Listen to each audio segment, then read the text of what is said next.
Hello and welcome to another episode of Shikar. I don't know why it started playing of all again. the times, the echo would have been dope. Would have been like right then, right? Yeah. I'm starving and I was shoving my mouth with plastic cheese substance and chips right before, so I apologize in advance for that. Yo, I've eaten 8 cinnamon buns. Okay, did everyone see Jasmine's tweet? Did everyone see that fucking photo? Sorry, I swore the first time. Beautiful. I'm so sorry. I will not apologize for my adoration, but I will apologize for swearing the first 10 minutes, Jasmine. Incredible. If you haven't looked at it, go look and be gifted with her radiant presence on your screen. God is a woman. I love you, Josephine. I love you, Josephine. You're so pretty and sweet and smart. But also, your volume's really low. Let me turn it up. And wait, how's mine? Capable. See? Compliment sandwich. Okay, so Xander's is perfect. Okay. Balvin talk. Hello, hey, hi. Yours is perfect. Gabe talk. Hello, hey, hi. Yours is perfect. Okay, why am I quiet today? That way. You're better. Wait, talk again. Hi, but it's Nin. You're good now. Okay. And I love and adore you, Jasmine, but also I feel like we should shower someone who recently had a birthday. I mean, it's still in the air. I feel the energy radiating from one LordBalvin. Lord Balvington, the third of his name. Listen, it's birthday season. We wish upon you. We're not worthy. Birthday to you. Happy birthday to you. Oh, dang. Happy birthday, LordBalvin. Happy birthday to you. Woo! I'm so impressed. We love you. Happy birthday. Happy birthday. Thank you. For so your much. birthday, you get a level. What? Huh? Hey, so it was my birthday. Y'all are some selfish scrubs. Josephine and Xander were like, hold on. You get exactly one level in You serious? friendship. No, you don't. I'm I was sorry. gonna say, what? No. Why would you just get a right. level? Wait, you think levels just happen just because you went around the earth, like the sun one more time? Yes. No, you don't get a level. Like I would maybe what the give hell you. is this aging thing?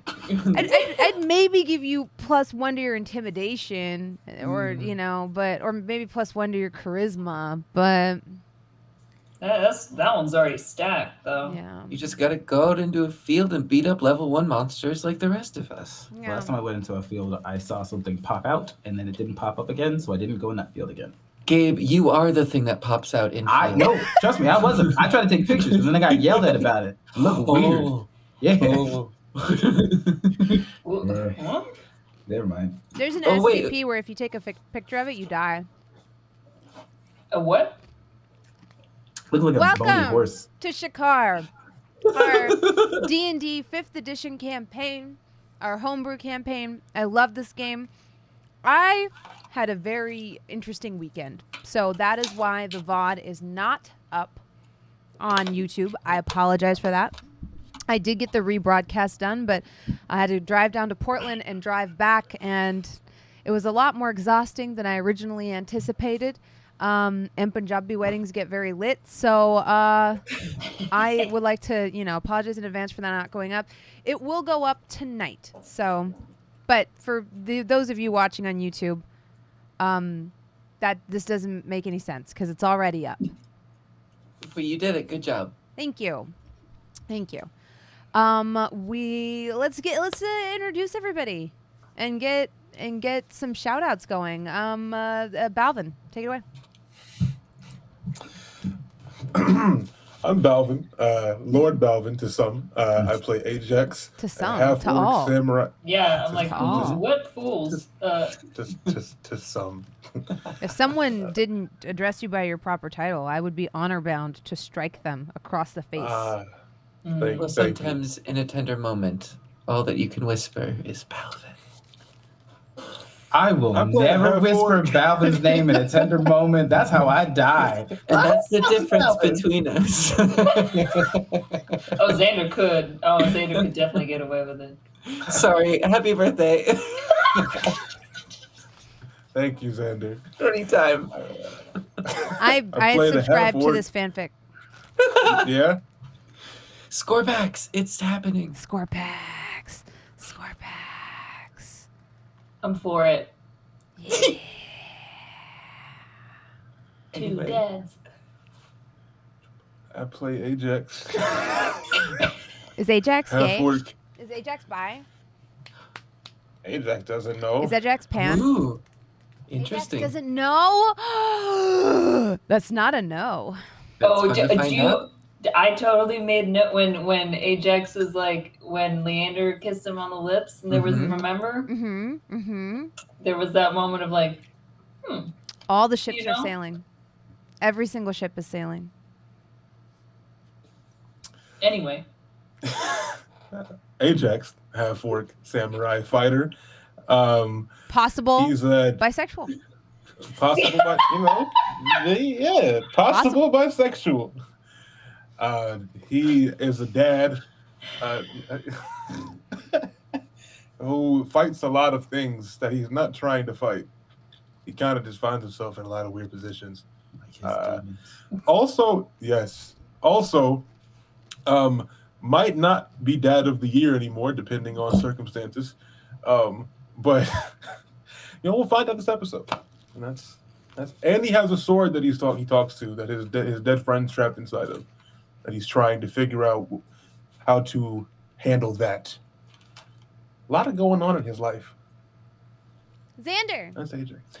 Hi, I'm Xander Jeanneret. I'm playing Scorpio, a confused monk warlock who is gone. What happened to us last time? There was a portal, and there was a space bison, and then we were gone.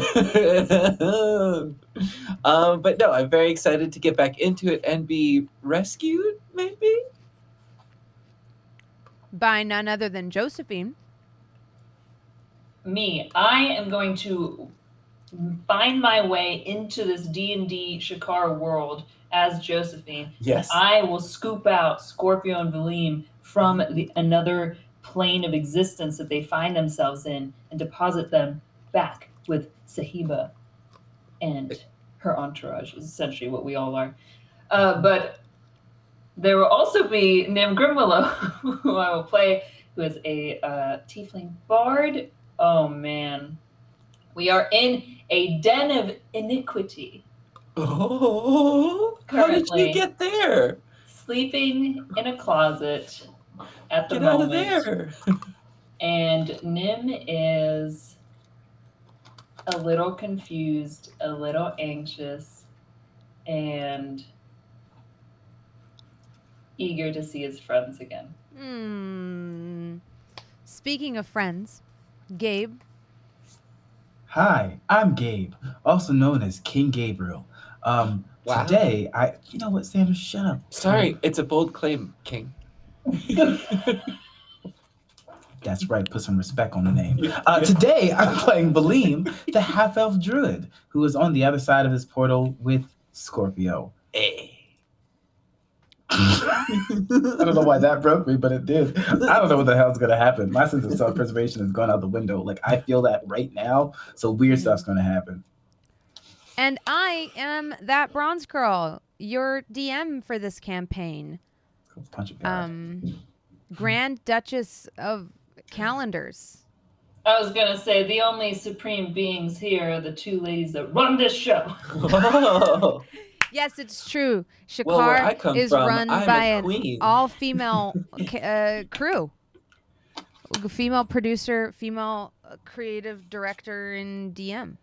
It's But true. we have wonderful allies, behind us. Wonderful male allies, and we appreciate that. Thank you for lending your beautiful melanin, sassiness, and gorgeous hair. I hope you know which one of you each of those belongs Is which? to. Yeah. I was the um, manliness. You were I was sassy. That was me. Yeah. oh, melanin and gorgeous hair. That's true. Not wrong. And thank you as always, Domo, for the raid. Oh, We what? appreciate it. Mwah. Domo's the best. Okay. Make a mustache. So And our great sponsor. Oh, roll 20. yes, roll 20. Who's doing I'm not doing it. That's Yeah, awesome. Yes. thank you so much to Roll20 week after week for there's a hair mustache happening. I'm trying to focus for week after week of sponsoring Shikar and making this show possible, helping us keep this up with Makes very itchy, actually. Thanks, Roll20. You sponsor our show, you make it happen, you let us roll the digital dice. You got all these fancy things. Wild Beyond the Bush Light came out on your system today. There's all these maps, dynamic lighting, rolling shots. You know, your role in our lives, it's a natural 20, Roll20. Ooh. Yeah. And I would know my name is Gabriel. Gabriel. Yeah. King Gabriel. King Gabriel. Gabriel. King of dice and mice. Wow. I was once a king of mice and men, but then the band sued me, so here we are. Okay. We're getting. Oh yes. Roll 20 is now canceling. Okay. It's so itchy. Oh my goodness, y'all. All right. So we find ourselves in a dark closet that has 2 bedrolls laid out in the middle of it. Should I? Let's get our ambient music going again. Ooh, I like it. I don't know even you guys tell. loved it last week. You loved Is this it. music of iniquity? Yeah, it is. I think it's. Careless Whisper Is it this saxophone. Oh. Okay. Like someone's got it. When you awaken and enjoy the benefits of a short rest or long rest, Nim and Ajax, you find yourselves still in the larder of this ship you boarded the night previously. Around you are all kinds of dried meats and sausages on strings, and cheeses, things like that. Wheels of cheese, barrels of ales, all types of some things. munched on. Mm-hmm. Yeah, some definitely greedily munched on by little tiefling and goblin hands. When you come to, you feel the barge gently rocking in a way that it wasn't before. In fact, Nim, this is how you awaken, as a wheel of cheese comes rolling down from where it was quite secure and kind of gently knocks against your foot. Oh, what? They didn't stop. Look, cheese? What are you doing here? Are we moving? Out of the wheel. Ajax, Lulu, I think we're moving. Moving. We don't have a house. Oh, wake up. Here, have some Huh? cheese. As you are waking up, Ajax, you notice Lulu is already awake and is writing greedily on a sheath of paper in her very messy spread sort of hand. Lulu, you could ask for some paper. don't just take. It's fine. Okay. What's mine is yours. And she continues her scribblings aloud, as she always does. You're shocked you could actually ever sleep through them to begin with. So then after the whole thing inside the blacksmith house, I think that's what you call where a blacksmith lives, is a blacksmith house. And there was okay, I already wrote about that. But then we got on the buffalo and it went in the sky, and then it landed at this boat. The boat was pretty cool, and we bamboozled the two people that said we couldn't get on the boat because we were too young. And we got on anyway. We got these hats. These hats magically turned into whatever we wanted them to turn into, which is pretty cool. I'm going to keep my magic hat. I hope when I get off the boat, it stays magic because it's like a little Nehru cap, but I'm pretty fond of it. Nibs turned into a very strange top hat that was kind of spooky and kind of cool. And Ajax had a cool hat too. Everybody's got a really cool hat. Ajax had a very big, wide-brimmed hat, and he turned up half of it, and it looked very good on him. It sat very jauntily upon his head. You know, it was very nice. And then we went down, and there were people smoking, and there was people throwing money around and like fighting and stuff. And then there was a naked lady. Oh my god. And she yeah, Ella. And she had these two fans that were made out of flames, and she would strategically place them on her dirty pillows, and it was amazing. I can't wait till I get some myself. I can't wait to grow up now. But anyways, she was really beautiful, and everyone kept trying to cover our eyes, but me and them were pretty smart, so we didn't let them cover our eyes because wow, if that's what I have to look forward to, I can't wait to grow up. I just thought grown-ups get uglier, but now I've realized grown-ups actually get a lot prettier. And the most important thing is the control she had over men. Everybody in the room was just jello. She could just take everybody for everything they had because she could do anything. If she told somebody go jump in the water, they'd probably do it because that's the power she had. That's the power of boobies.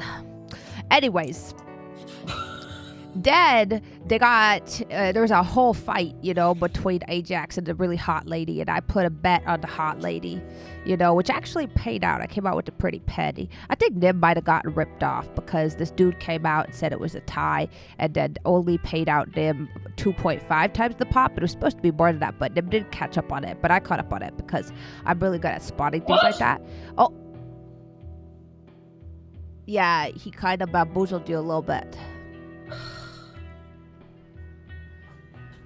Also, that guy really looked like Nib, by the way, and I guess he's the puppeteer of the establishment, and he looked a little bit like Nib, but Nib didn't notice that, but I noticed that. And Ajax looked like maybe something didn't settle right in his tummy because he looked very constipated the entire time we were in the office. He looked like his forehead vein was bulging. He looked like he was holding something in, but I haven't seen him go to the bathroom yet, so I think maybe he still has a blockage. I hope things work out for him because I like Ajax, and I hope he doesn't die from having poop stuck in his body for too long because I heard that's how you die. Anyways. I'm not constipated. I It would promise. explain a lot. It's okay. It happens to everybody. Just make sure. I mean, go. Drink I more don't- water.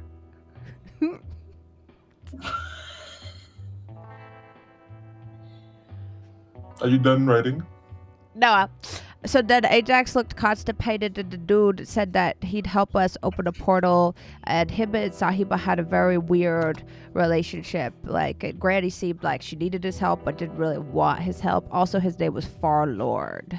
But he's gonna help us get over to the other plane to help Balym and Scorpio and save them. And he The let us end. stay here. Oh, yeah, and he let us stay here, but he put us in the closet, which is kind of weird.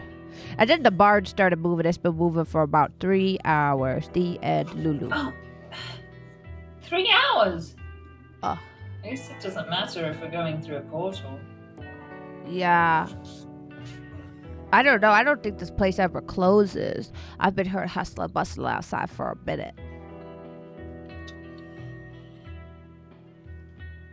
As they're talking, Ajax is kind of spacing out because he's reflecting on a dream he had last night that was reflecting on a conversation that him and Valym had a long time ago they're on the elevator leaving Rena before we met Lulu. And Valym had said to Ajax, well, they actually exchanged some secrets, but Valym had said to Ajax that he knew where Nim's dad was, but he didn't tell me. He didn't say where or what his name was or how to find him. He just said that he knew, and he didn't want to tell me because he didn't know what I'd do, what Ajax would do. And yeah, Ajax had a dream about that last night, and he's just sitting there kind of gazing into space, thinking about it. Definitely Hey, still Jack. constipado. I know. I don't know why he won't just go. I'm sure they'll let you use the facilities. I'm just thinking, promise I'm not constipated. Please. Okay. Well, do you think it's all right for us to ask for our portal? Well, we should probably get moving and see what's happening while we're moving and what everybody's doing. Where is Tootsie? I think we left her back in Leavenworth. She'll be I'm sure safe she's- there. It's a nice town. Yeah. Okay. All right. Right. Yeah, she was at the well, stables last. Okay. All right. Just as long as we don't forget to go back. Yeah. Let's go. Let's speak to Mr. Farnell. You know, I'm going to ask him for what I'm owed at the bet. How much was I owed, Lulu? Huh? What were the odds supposed to be? I think it was 5-1, wasn't it? And he only paid out half the pool because it was a tie. Oh, so was that what was supposed to happen? Could that I've maybe never done wait? this. Could that maybe wait till we get our friends back? Oh, of course. Yeah. Yes. Sorry. No, hey, we're gonna get your money, but Valym and Scorpio. Parlor. Priority number one. Well, let's go. Okay. Are you sure you don't think he looks like Nib? Huh? What'd you say? Are you sure you don't think he looks like Nib? No, I don't see it. I mean, he looks pretty cool. He's much taller than me. He's got really cool horns, and he's got really nice nails, and he dresses very cool. And you see, like, Nim, when he woke up, he's like absolutely like kind of straightening out everything, trying to be a little more put together. Well, let's go speak to Farnell then.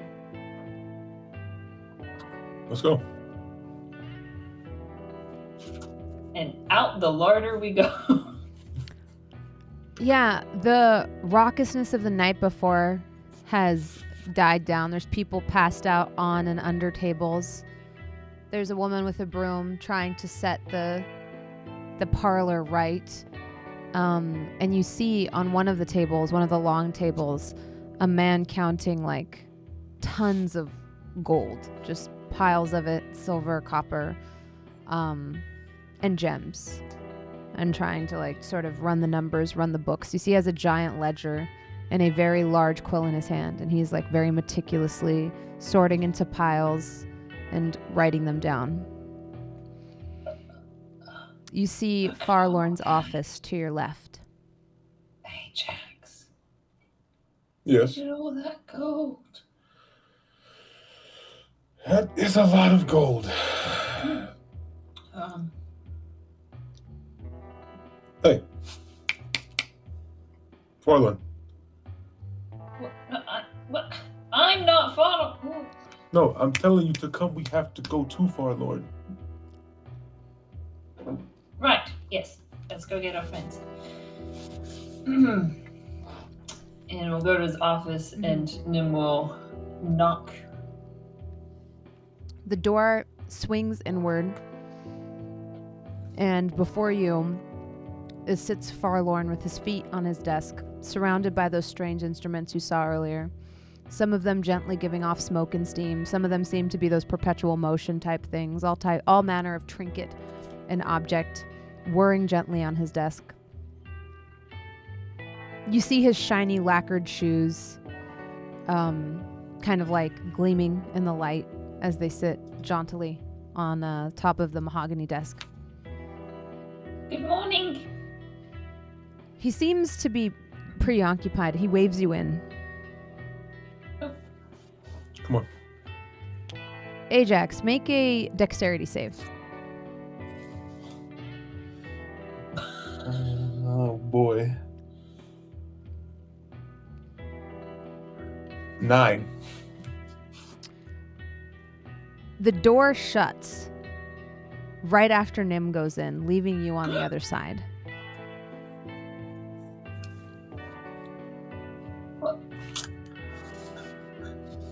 Hey, I'm not gonna hit. Hey. what's the deal? Why? Hey. What's going Farlorn on? stands up from where he's sitting and he says, you and I should have a conversation. We should have a talk. But my companion, I mean, they... I really think it should just be you and me.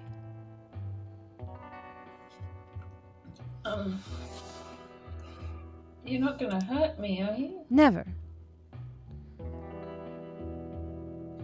Okay, I'll just be a minute. Ajax. Can I hear them? You can hear Nim through the door, yeah. So I haven't left I'm right next to the door still. Yeah. You see Lulu, like, arms crossed behind you, Ajax, like, this is bullshit. Sorry, bullshit. That's just words. Hey, whatever he says, take it with a grain of salt. Okay. We can't leave them there alone.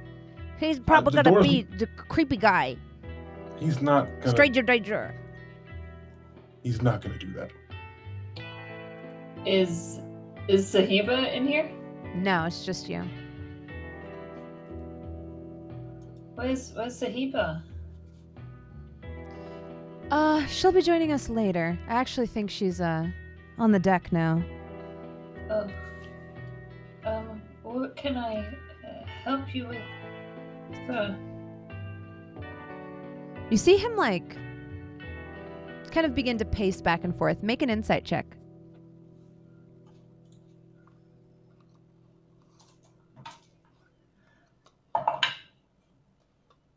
10.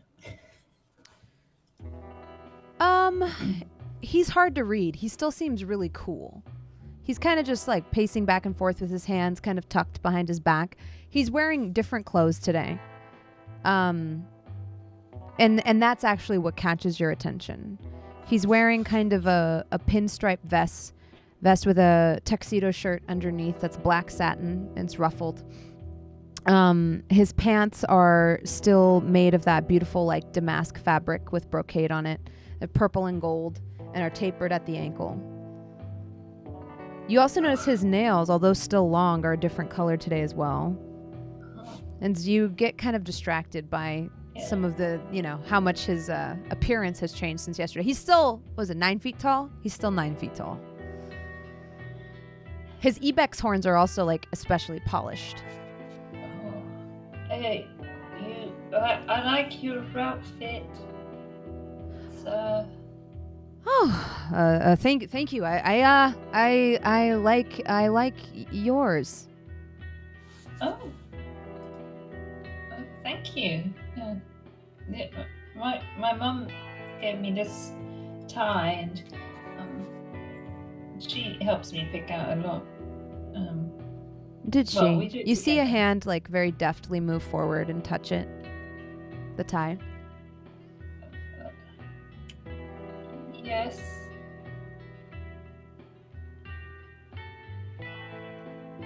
I feel like Nim has not moved. He's like still against the next to the door. You see him so- like his fingers linger on the tie for a moment, and his eyes kind of like glaze over for a second, and then he draws his hand back. So is there something else we need to do before we can see our friends?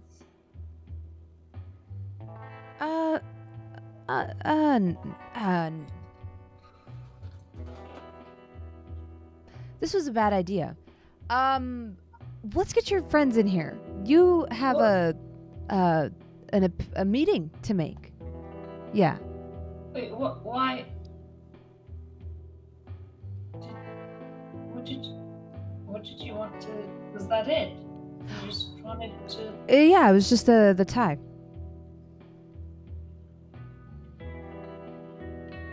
I wanted to know where you got it. Can I do another insight check on that specifically? Yeah.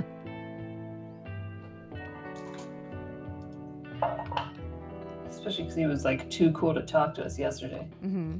20. He does seem very strangely attached to the tie. You noticed it like in his eyes when he saw it, when you pointed it out to him. You don't think that's why he invited you in, but you don't think he's lying about that. Yeah. And to be clear, I don't know what it's called, but you know those like scarf bow things that Yeah. The you know ascot? tie here.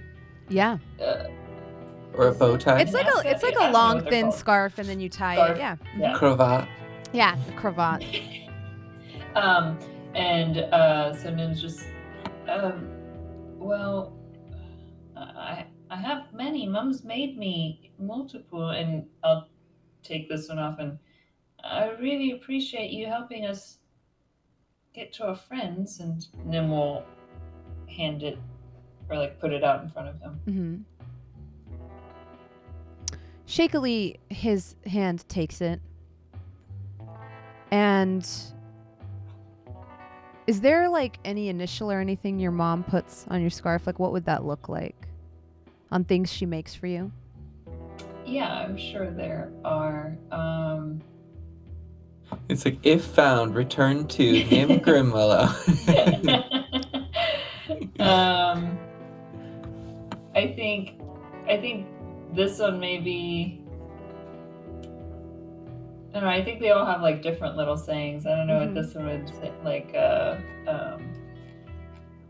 This one says, "Keep your wits about you, Nim." oh, great, Embroidered on the inside. fitting. Oh well, it is personalized. So I don't know if you will like that, but it doesn't really show when it's being worn. And you know, I'm sure a fashionable person such as yourself will have no problem incorporating it, I'm sure, into your outfit. Without saying another word, he pulls a handkerchief that has been neatly folded into his breast pocket and flips over the inside. An almost identical embroidery. It says, "To the devil on my shoulder."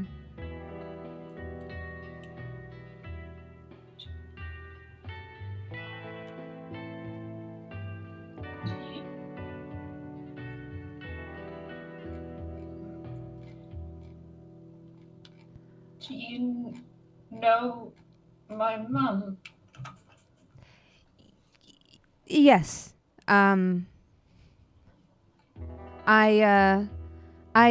never intended for us to meet this way of all the ways. If it were up to me, there would have been a better occasion. Maybe a birthday or something, or when you graduated school.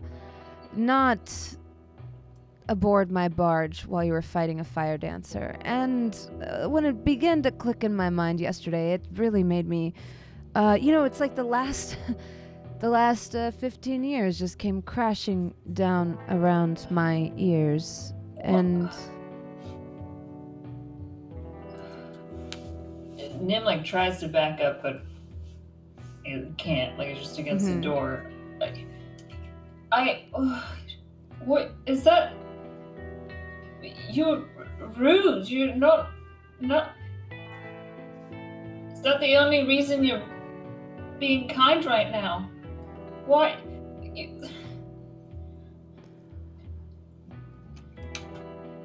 You know, this is Why hard do for you- me too. And if you want to be angry, I suppose it's a rational answer. Well, why has it been so long? You're gonna wait even longer. What? Where have you been?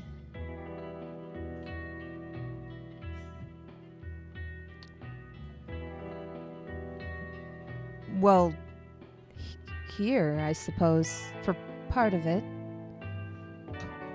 Other places for some of it. Gosh, I had no idea you'd gotten so big. Don't touch me. I suppose Of course you that's had no fair. idea. You've never been there. I didn't even know you existed. Did you even know about Marigold? I knew about Marigold. I was there. You were maybe too young to remember. You were there. That wasn't your fault, by the way. I wanted to tell you then, but, you know, your mom, she didn't really want me talking to you. Especially because you two were so vulnerable that day. You know, I think she blamed me for a lot of it. But I Why? guess that happens when you're a demon of misfortune. I think she's blamed a lot of your misfortunes on me, and I thought that's why I had to go. What? You did you leave, or did she ask you to leave? What happened? A bit of Why both. haven't you been there? I mean, I tried, Nim. I was there for the first years of your life, and for Marigold's too. Just You did? yes. It just was a. I thought I could live among What? mortals, and you know, a marital bliss turned to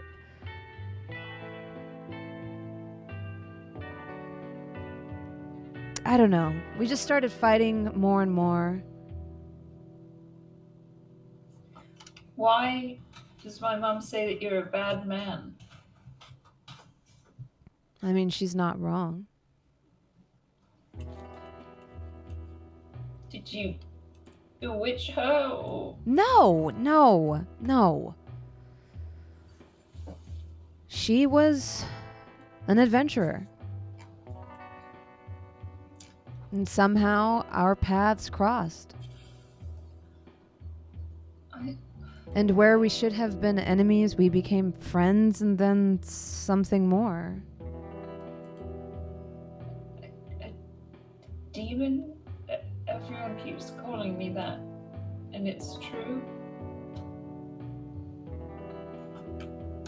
Well, I'm not going to lie to you, Nim. That is what I am. But demons are just as necessary as deities.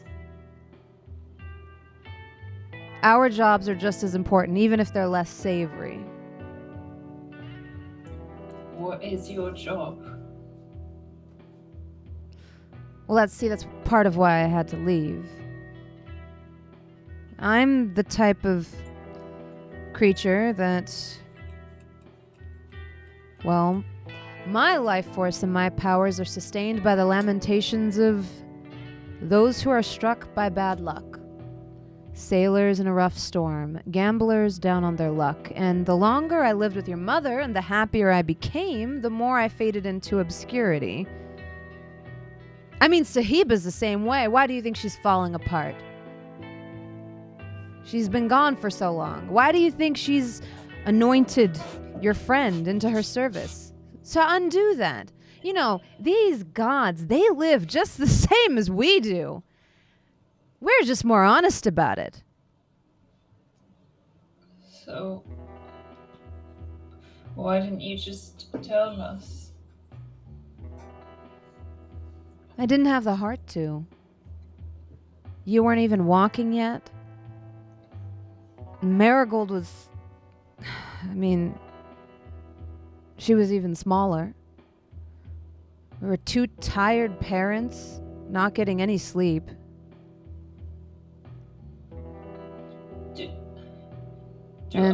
We got in a fight, and I told her, I told Brendy, I said, I'm going to take a walk and cool off. And then I just kept walking.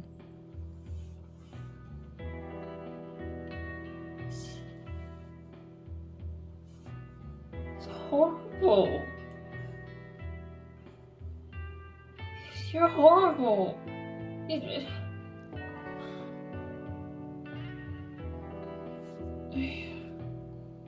I don't know what to say or what to do. I thought I'd be different. But does that mean... Do I... You know, I wrote to her after. She was understandably upset. I even gave her my information to come see me. And I don't blame her, for the record, for any of this, but it took me 3 months to get back to her, and I think in those 3 months I burned what love she had for me.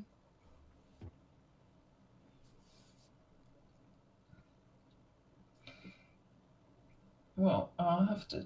And I didn't come around because I didn't think it was appropriate. I wanted her to tell you on her terms. She didn't want to tell me. Well, I guess I'm not exactly the most shining example. None of this is fair.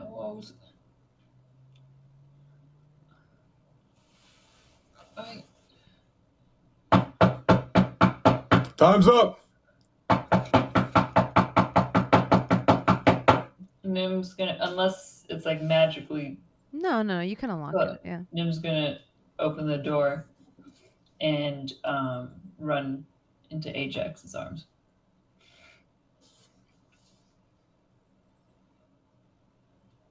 What happened?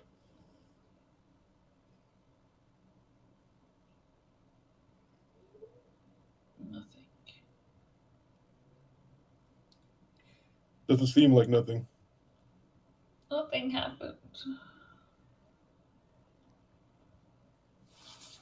I'm gonna get on my knees and I'll hug Nim.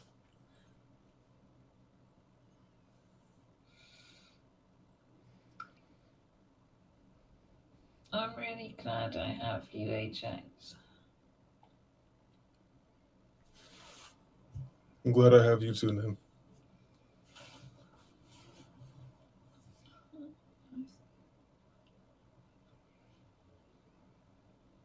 I don't know. I think I just found out something about myself that I don't know how to feel about.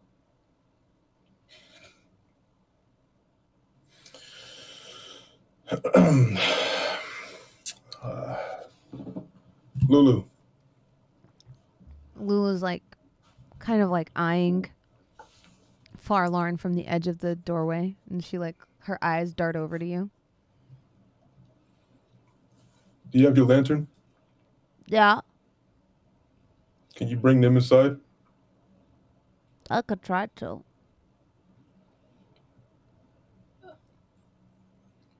Please.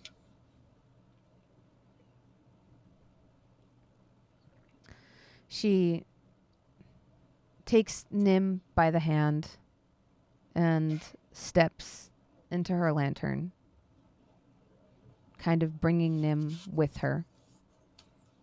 We're bending the rules for this one.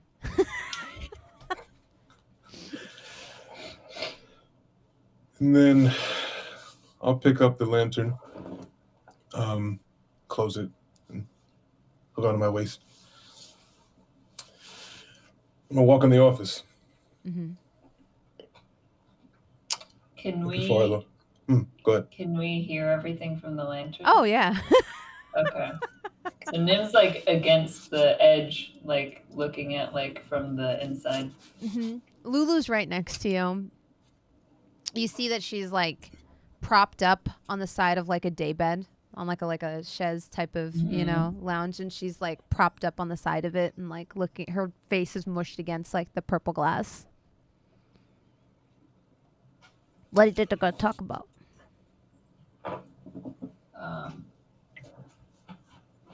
Balvin is my dad. I told you he looked like yo. Yeah. Oh, sorry. Is that not a... Here, come, give me a hug. And she like throws her arms around you.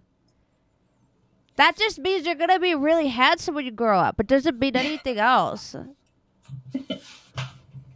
Yeah, I hope so. I hope that's what it means. She like rubs her cheek against yours, but also like continues to like lean against the glass to see outside. Yeah. And do you think Ajax is gonna hurt him? I'm not gonna lie, I was kind of listening. Didn't he say he's a demon? What that guy kicks Ajax's butts. On the outside, Ajax, you enter the office. I'm not gonna look at him. I'm just gonna walk, sit in one of the chairs, sit down, take Belinda out, grab her by both hilts like this, and then set her on the ground.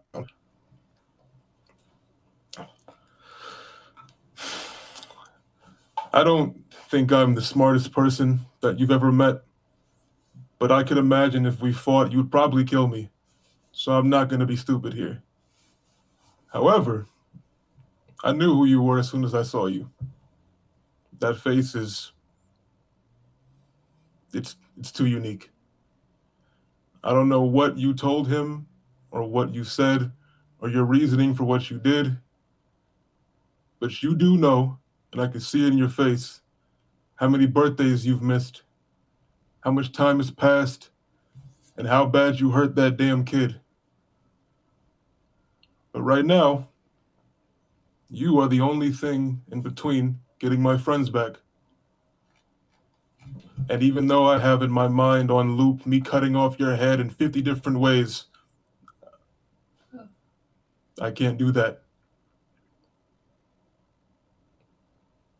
So,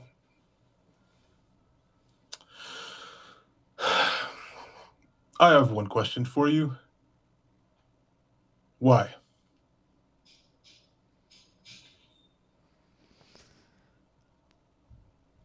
I was scared and new to fatherhood as well as new to living a normal life. And I panicked. I you quit. didn't have anyone to talk to about that. And despite your hatred of me, I am happy that my son at least has you. Let's not confuse this. I don't hate you. I don't know you. I hate what you did. I hate that you're making excuses for your actions. I know that parenthood and being a father is probably scary. I mean, I barely know what I'm doing still, but once you bring life into this world, you can't quit. You can't quit fighting, and you can't quit trying. After that, you made a decision, and you make sacrifices too. Like I said before, as though there are loops and loops in my mind of me just wanting to rip your head off of your body, I unfortunately understand why you did what you did, because it is scary. But that does not excuse how Nim feels and what Nim had to go through, because you weren't there.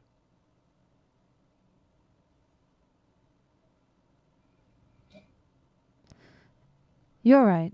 I guess I had chalked it up to fate in some ways.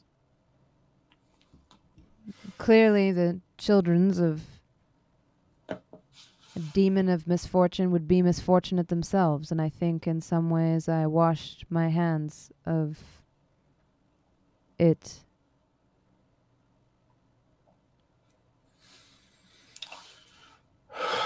I can't forgive you for Nim. That is for him to decide. And how I feel doesn't matter. All I know is this kid right here. I love him to death. I love him to bits. But I'm not a demon. Though I feel like one of the times I'm not a demon like you. So there's things that I can't help him with. I can't teach him certain things. I don't have the answers for everything that you could have given him. I've been trying my best. And I'm sure Brindy did as well. And I'm sure Brindy may have made decisions that were wrong too. She may have messed up with the process, but she didn't leave. She was scared too. I'm sure she was horrified. No one can prepare for this if you don't plan for it. But she didn't walk away. She couldn't. But it's up to you to fix that now. It's not up to me or Brindy or Nim. I tried to come back. You don't stop trying. You don't quit. You just can't. I don't know what is there to mend or there is to do for this situation, but all I know is there's no quitting. I don't know how Brindy feels. She hasn't talked to me about this. But I'm sure she's hurt. I'm sure she's mad, angry, sad. I'm sure she feels a world of emotions about you for what you did, and they're all valid and right. But at the end of the day, that kid deserves to know and have at least a decent relationship with both his parents. And he loves his mom, and his mom loves him. And I don't know if he'll ever love you. I don't know if you're gonna. I don't know what's gonna happen to you. All I know is right now. And Nim is not a hateful kid.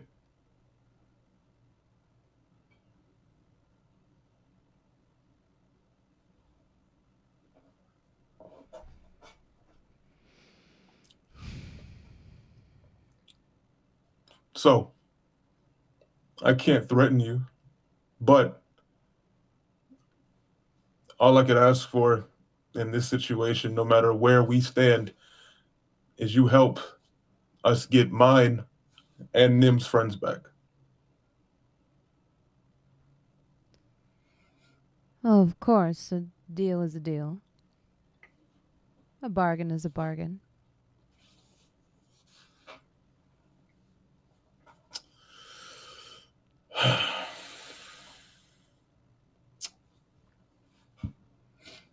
Nim puts his hand up on the glass as if to like reach out for Ajax.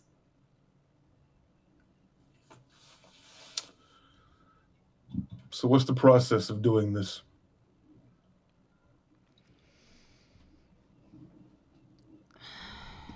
It's fairly simple.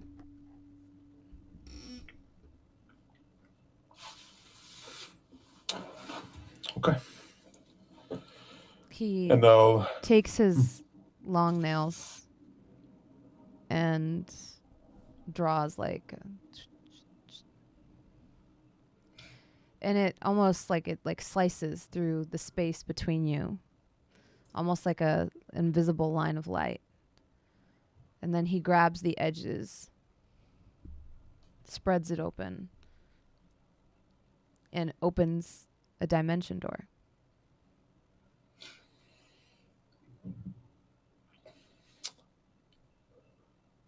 Huh. So now what? Do we just go in? Sure.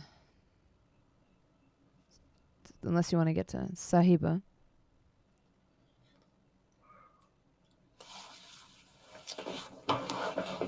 Where is she, by the way? On the top deck. He like pulls a clove cigarette from his breast pocket, lights it with his fingers. On a boat? Mm-hmm. Nim looks at Lulu. Can I step out? Yeah, I think so. There's a 50% chance you'll explode. That's fine. And Nim will step out. Nim feels a tingle in her toes. Like maybe her feet will explode, but they're just asleep.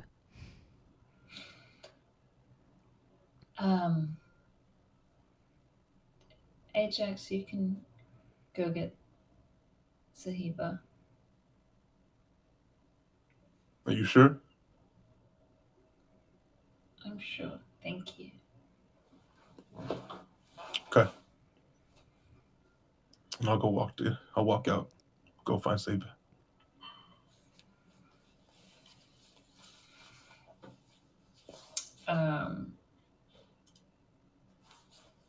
Nim sort of goes to sit at like a chair nearby while he waits. You're right. I am very lucky to have had people like Ajax and Mum in my life.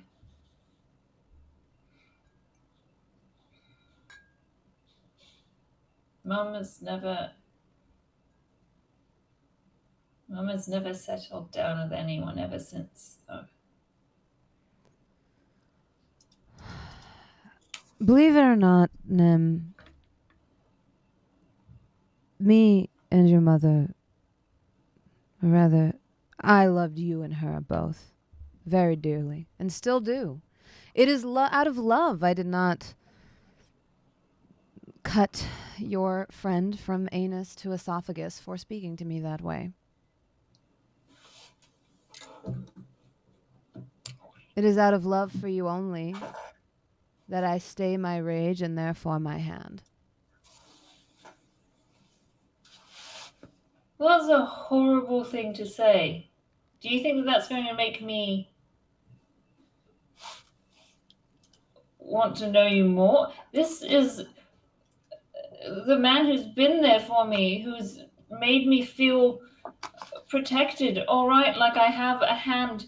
And that's to guide why me. I didn't harm him. But you would have otherwise? Oh, you would have too, Nim.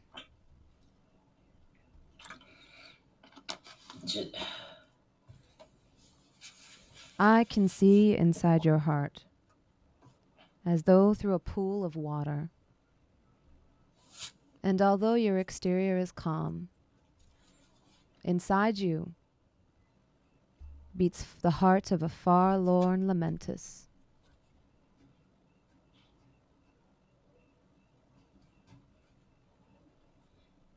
What do you mean? What?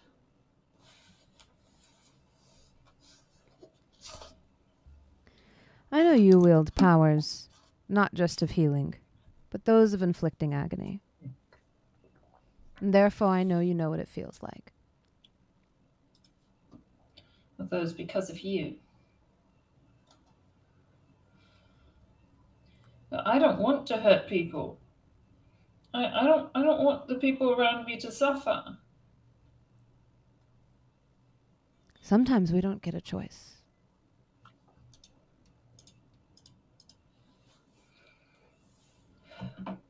You know, that's why I left. I didn't want people around me to suffer either. But sometimes, Nim, people like you and I are best left alone. We're damned, you know.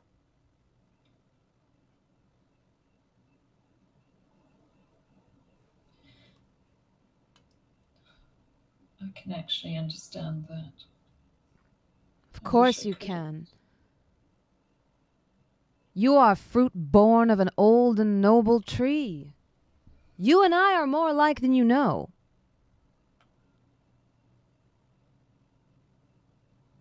I wish I wasn't.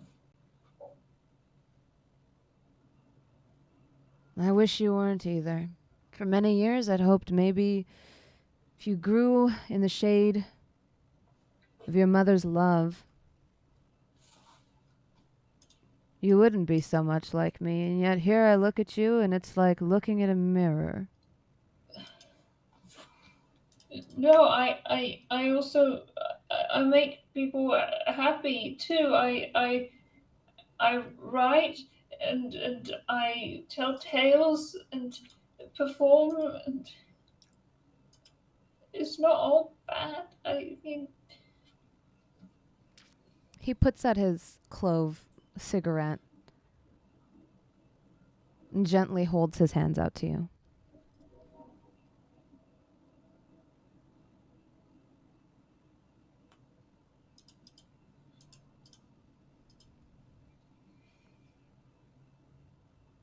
Nim will reach out, but almost as if he's comparing his hand to his own. Mm-hmm.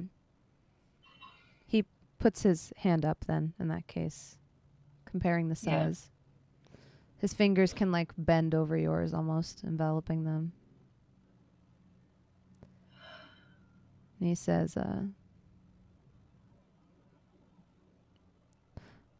I feel for you, kiddo, I really do.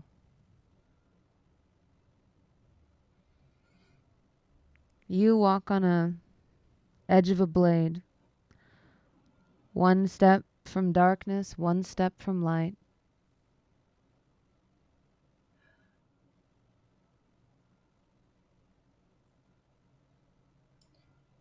So what do I do now?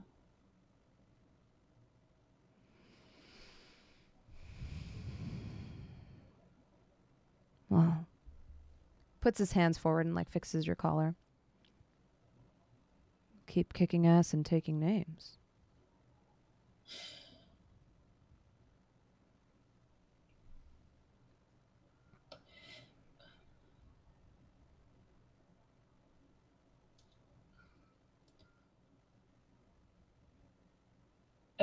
Am I in control? Do you make misfortune happen? Or are you just here? What do you mean? Do you cause it? Or do you just collect on it once it's happened? Be the second one. Sometimes I think a little bit of the first, but not anything I do intentionally. Okay. That makes me feel a little better. I have to speak to Mum. I don't know how else to feel about us. But I miss my friends, and they've all been very wonderful and been equally there for me recently. So Well, if you'll let me, I'd like to be in your life more in the future. Maybe we could get to know each other a bit better.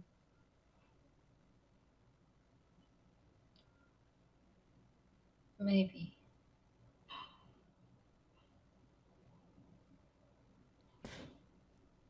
Coping with Marigold was difficult for me too.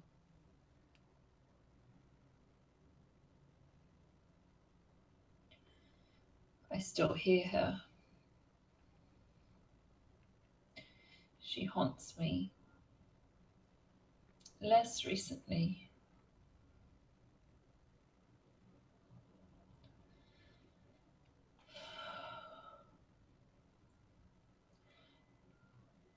How would I even find you? I'll be here.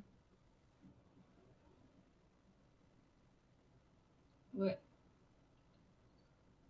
You're always. What? Don't you move around? Just up and down the river, but never far. I haven't taken her out on the ocean in a while. Okay, well, like I said, speak with Mom first, and I'll see how I feel, okay?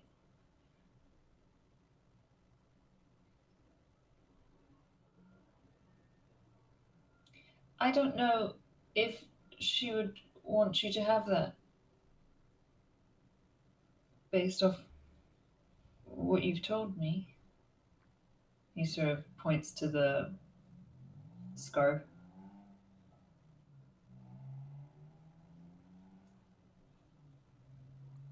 But this was offered to me in exchange for the portal to help your friends. Fine. Roll a persuasion check.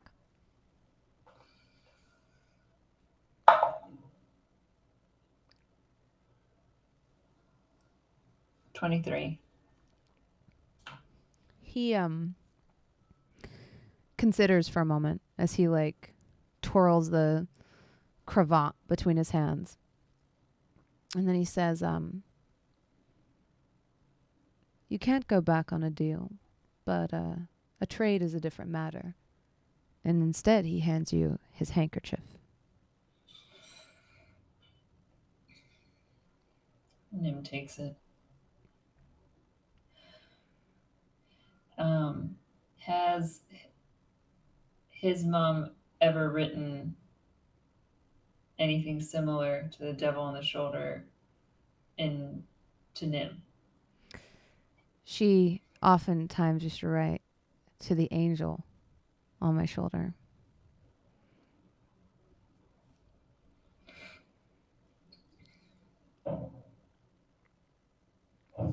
Okay. That seems fair. A good reminder. Thank you.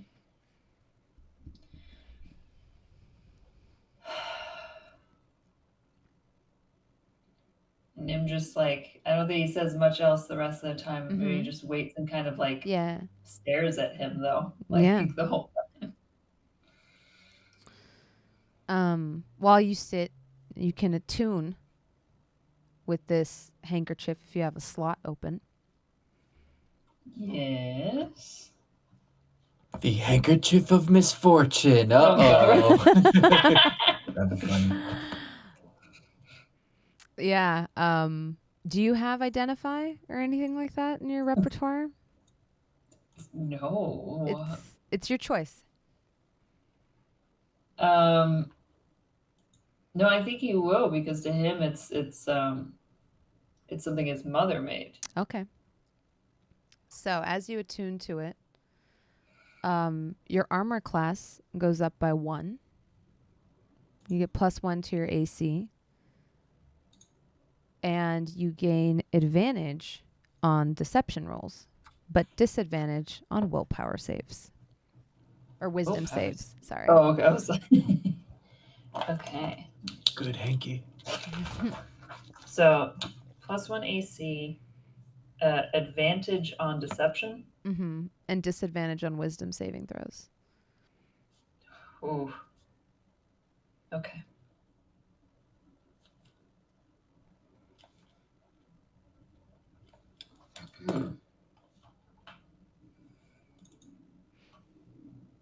I will have to make this later. Mm-hmm.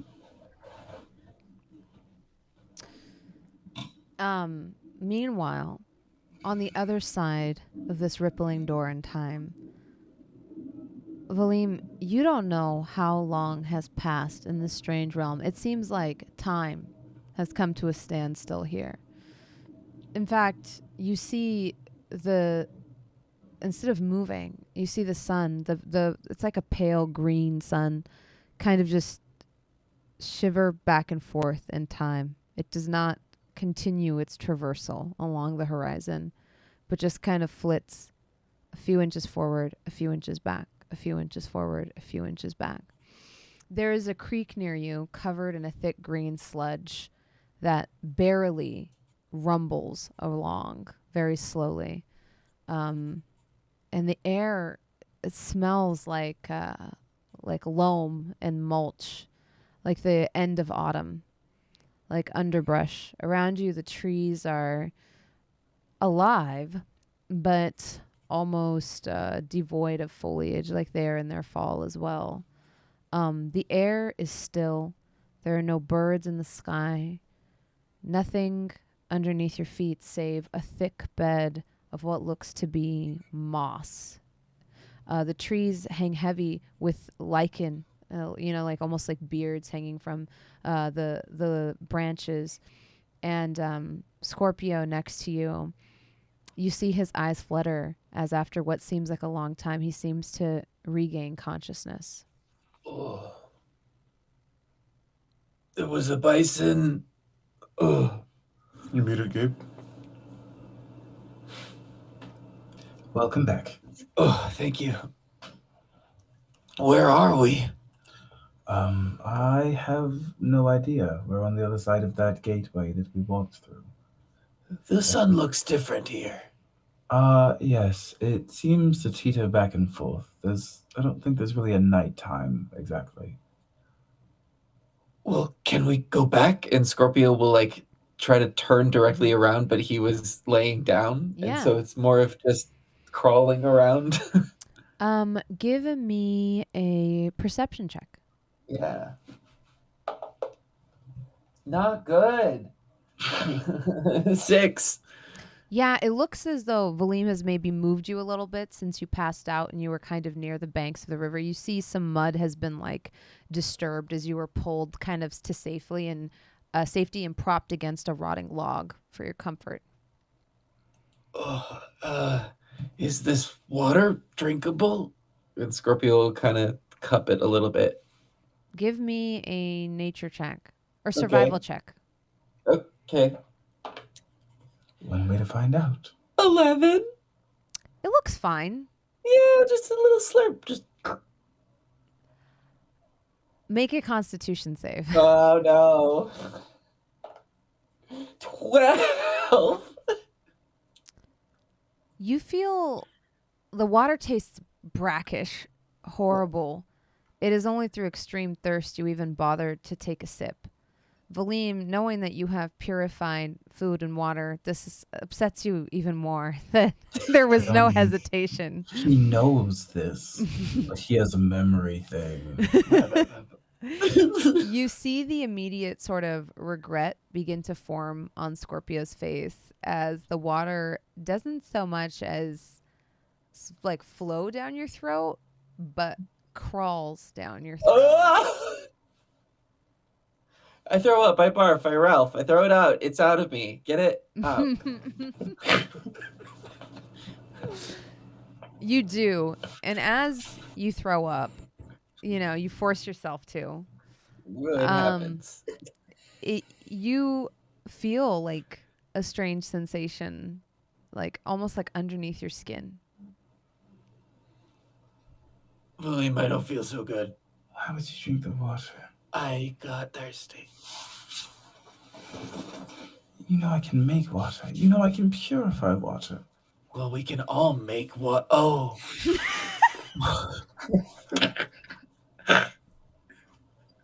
Urine is not water, Scorpio.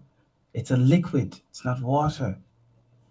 Well, sometimes things aren't what they seem, and I find the best ways to test them with my senses, regrettably. You have a memory issue. It's probably why. Oh, thanks for reminding me. I'm going to leave you here. No, how do I get out?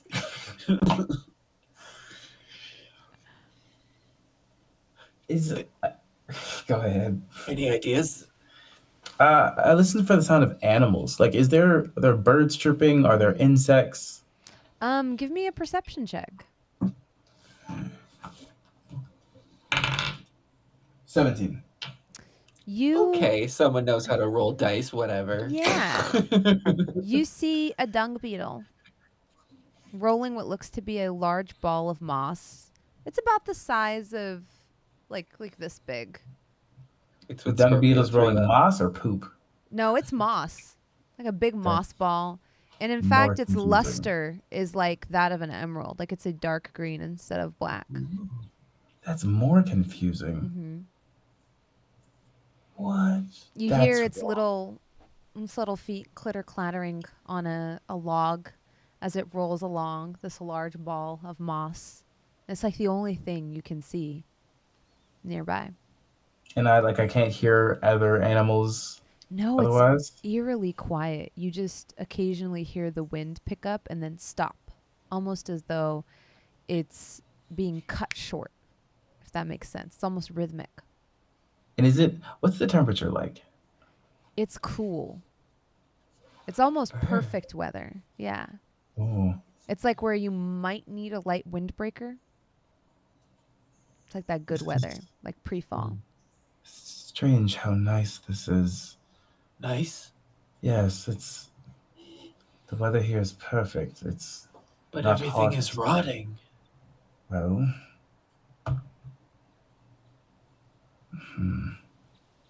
maybe it's just stagnant. Maybe that's it. The whole place. The sun, it's stagnant in the sky. The water, it's stagnant. The rotten logs, the moss. So what? We just burn it down. But what? I mean, if it's all stagnant and it's killing itself, then you burn it down, clean the path, and then plant new seeds. I A don't. controlled burn. Yes, exactly. Well, I'm down to try. And Scorpio will start to like rub his hands together, and you can see that there may be a little bit of like magical heat Mm-hmm. that's emanating from his hands. What color is the liquid that Scorpio drank? It was like a turquoise color. I want to produce flame and then cup some of it in my hand, and it's not flammable, right? No, it doesn't like light on fire, no. Oh, okay, that's good. That's good. That was an important thing to check first. Yeah. As you hold it in your hand, the water, you do notice there are small things flitting around in it. Oh, gross. What is that? Give me a nature check. Microscope. Disgusting, nasty. 19. Nice. You know from experience that water like this oftentimes has parasites in it. Okay. Xander! How else are you gonna collect friends if you don't drink the water?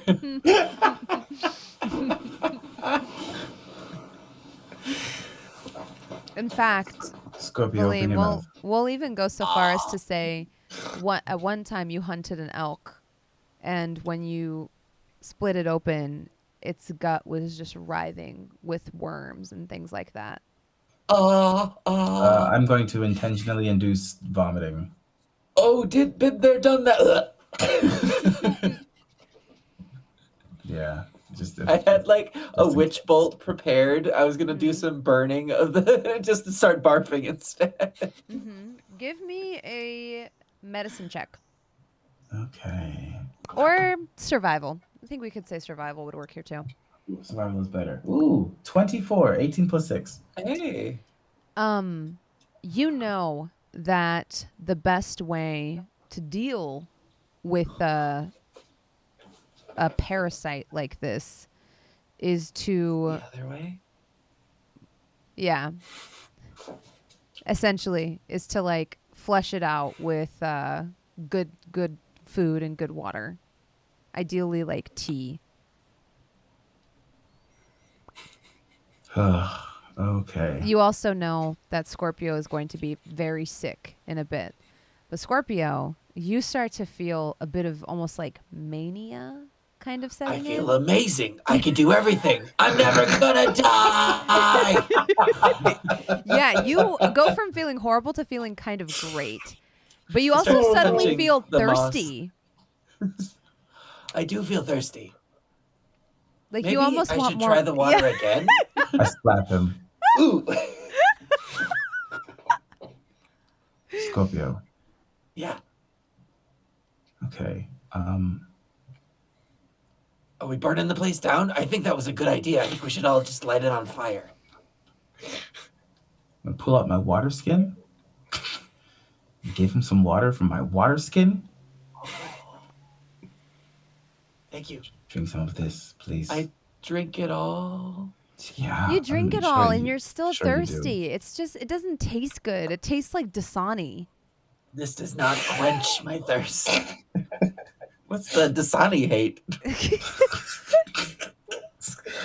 They're just like, hold on, actually. No, wait, this new sponsor, because Now Dasani's never going to sponsor us. God damn it. And he knew it. we blew our chance. You know what, Scorpio? I bet you there's some even more delicious water that way. Just point towards the forest line or anything that's over there, away from that. I might need some of that soon, but Let's the plan? go. Oh, okay. Let's go there, and then maybe now burn the forest down. I was gonna say Scorpio Naruto runs forward, just full on arms back, Mm-hmm. takes off. Where Valym stands up, Mm-hmm. looks for potentially a way out, just to make sure there's no portals, and then definitely grievously shrugs and follows behind. Perfect. What direction do you run in, Scorpio? The one that Valym pointed in. I would have just been pointing west. Because of the sun. We could do that, right? Yeah. So you begin running. West. The forest around you, you see the occasional like bird, the occasional like I guess moth. And like I said, the breath, like it's almost like the wind moves like a breath. I guess like and, Is like, the stops. forest dense enough for Scorpio to do the tree-to-tree jumping? No.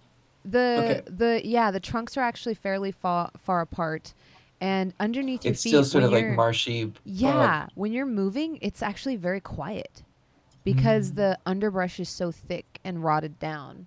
In fact, at times it's difficult for you to keep your footing because it's actually quite slippery. And it seems to be layers and layers and layers and layers of dead leaves kind of rotting underneath your feet, with pillows of kind of like lichen and moss interspliced throughout, and even like mushrooms and things like that. It doesn't look like it's changing much, Valym. I think this entire place is parasitic. Those Oh, plants that we saw were probably some manifestation of parasites fusing with the floral life here. There's so little animals because they're killing them and eating them. if we stop moving, they're gonna get us. Yeah, probably. When you say this, you hear a voice in a tree above you. And if you look up, Yeah. you see a winged beast. Its wings they almost look like oil slick. They're black and iridescent. And it's a very large rook. In fact, the branch it's seated on is like bowed underneath its weight.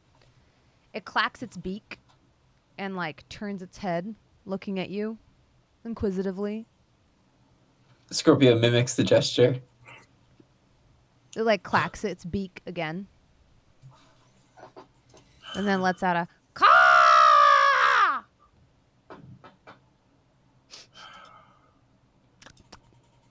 And Scorpio's just looking at Valym. I know.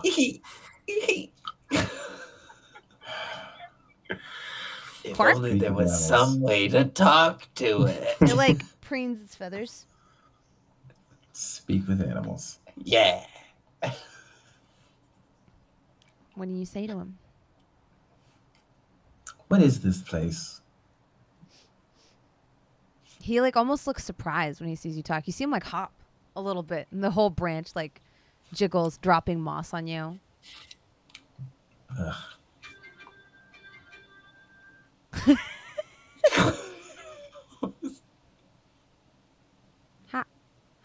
Hi. Hi. I'm Valym. What's your name? Quack. Hi. Hi. Can you speak? Quack. Eric. What? Oh. Hi, Eric. Hi. You see him like shuffling back and forth on the branch. Like kind of like doing like a weird little happy dance. Where are we, Eric? Snacks? Snacks for Eric? What? Hi. Snackies? Snackies for Scorpio, Eric? it's a fucking parrot. I've Sure. never seen a parrot this big. Yeah, well, I've never seen a rook that just goes, hi. Hi. Oh, is that what they're saying? Yes, it's also saying its name is Eric. All you're Hi, hearing, Scorpio, is And followed then by a it's asking for- cork. It's asking for snacks. Oh! And Scorpio will start rummaging through his bag. He has some very old preserved eel. Sure, that's perfect. It's not going to know the difference. And he'll sort of like, hand it over to Valym. Hey, Eric, I have a snack for you. Hi. Hi. He jumps down on your shoulder. Roll animal handling. God, why does this always happen? Because you're a druid.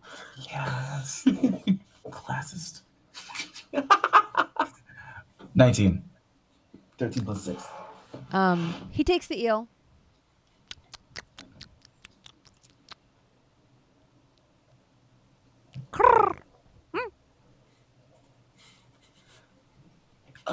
You see him floof up his feathers and kind of get comfortable.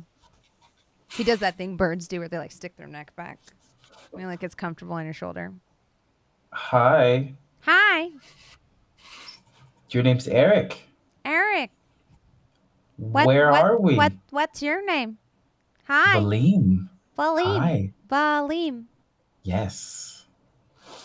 Valym friend? Yes. Oh. Eric friend. Oh. He puts his little There's wings up. This is probably a look on Valym's face, Scorpio, that is a very familiar face to when he just started talking to Tootsie.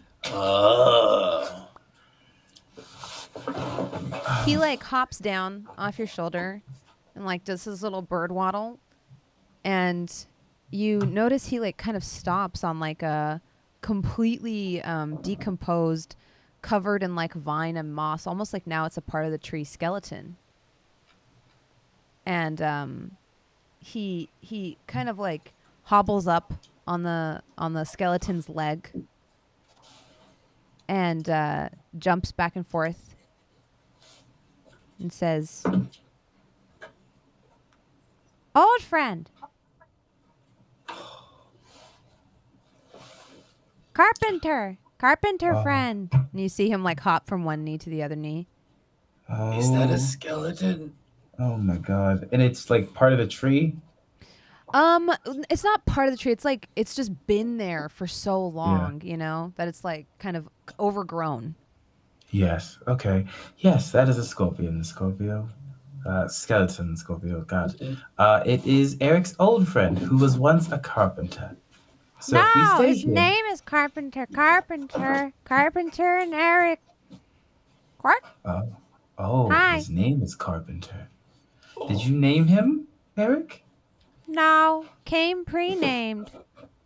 Oh, already came with the name. Came, but how? Came how? From where? Do you know where they came from, Eric? What? Not Here. Quirk. Where is here, Eric? Lost. Ah. Quirk. Can you help us get unlost, Eric? Eric can try. Eric tried to help Carpenter. You see him like kind of pecking at Carpenter's femur bone. Well, now you have 2 tries to help. Quirk. Okay. He like puts his wings up.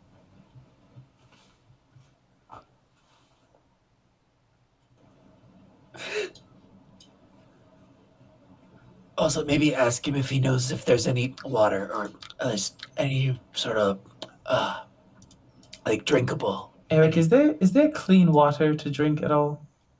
Here. Quirk. One spot. Quirk. Can you show us where that is, please? Okay. And Okay. he takes off. Oh, Okay. Eric's on the loose. We gotta catch him. No, just follow him. We don't have to catch him. Oh, Hi. Okay, yeah. I'm just gonna follow the bird. this is Valym's favorite vacation. God, animal, You hear him animals as are he's either like- the best or the weirdest. You hear him as he's flying, going, water spot, going. Hi. Water He's talking spot, about the water spot. Water spot. water spot. Water.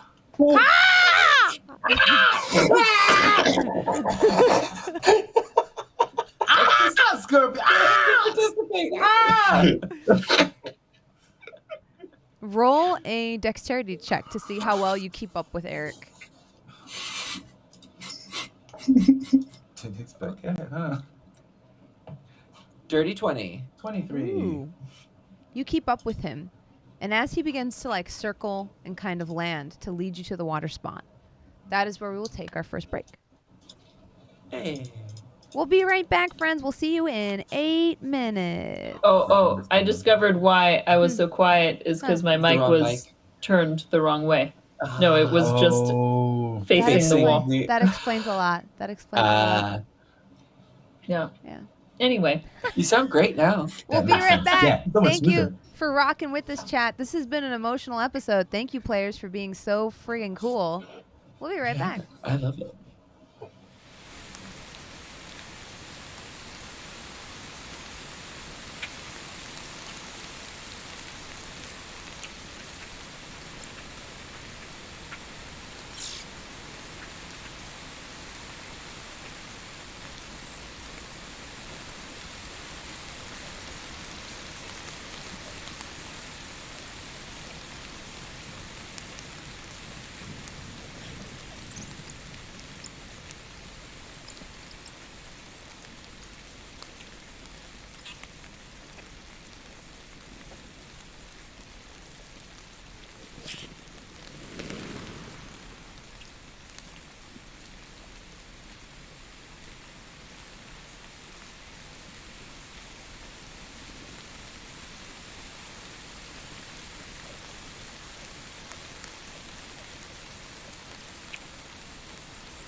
Thank you so much for joining us for that break. Yes. Took me a couple tries to. Took me a Now's couple the tries to time to unmute us. Shikar. Yeah, It's right. gone. It's gone. Nailed it. Sorry, Well- Jasmine. We were fucking around with the echo. It's fun. Oh, Yeah. my bad. My bad. No, I it's can't fine hear. now. No, the it goes echo. away afterwards. I don't know why. Yeah. Every time like we start and when we come back Mhm. from break, there's an echo and then it goes away. Ajax, you find yourself Mm-hmm. on the deck of Farlorn's Folly. Can I see Sahiba? Is she noticeably around anywhere, or do I have to look for her? Sorry, my brain blanked because I just realized I subconsciously gave Nim's dad the same last name as a planet from Loki because sometimes you consume media and don't realize you've done that. Wait, what's his last name? Momentous? Yeah. Oh Lamentus? yeah, Lamentus. Yeah. I didn't even Oh. realize I had done that. Yeah. It's so That's hard the- being a Didn't realize writer either. Yeah, because that's the sometimes planet. when you're Yeah. when I was absorb. designing this NPC, I was watching Loki and I think I fucking absorbed that and didn't even think about it. Wow. It happens. And I Cool think last both name. Josephine and Nim didn't realize he was saying his last name, and I thought it was some weird magic shit, and I was like, "What?" Oh, yeah. I Still did. could be. I'm so sorry to the audience to chat. It was not intentional. It just my brain just absorbed it as a cool name and then I mean, regurgitated it with it this works. NPC. So there's I no don't yeah. own the word Lamentus, technically speaking. I mean, It's spelled differently. Yeah, exactly. Okay. So, thank you. I just had to that's why I was deer in the headlights is cuz I was like, Uh. "Oh shit." Everyone in the comments is going to be like, "Did she rip a name from Loki?" And I'm going to be like, "Accidentally." Yes, I think I may I was have. just waiting for the Ajax roll a dexterity saving throw. Yeah. Yeah. Okay. So, you are on the deck of the barge that is Mm-hmm. it's like very heavy in the water and kind of very gently bobbing along down the stream. When you look around you, you see that you're quite a bit ways south from where you were initially, and you can actually see far ahead of you, like you can hear the ocean, even smell it, and you can see where the far ahead of you where the stream begins to like branch into many smaller rivulets and bits. You see Sahiba. She's like sunbathing almost. She's kind of has like a little hammock that she's created between two like poles, and one is a flagpole and the other one's like the main one of the main sail. I don't know what those things are called, masts. And she's strung up like a piece of fabric there, and she's laying down, like you see her feet hanging out on either side of the hammock as well as her hands laying out. She's rocking gently back and forth in the breeze.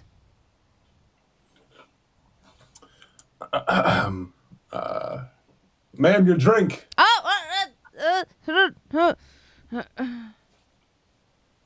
Hi. You don't have a drink. I don't have any There's drink. no- I'm sorry. There's no drink.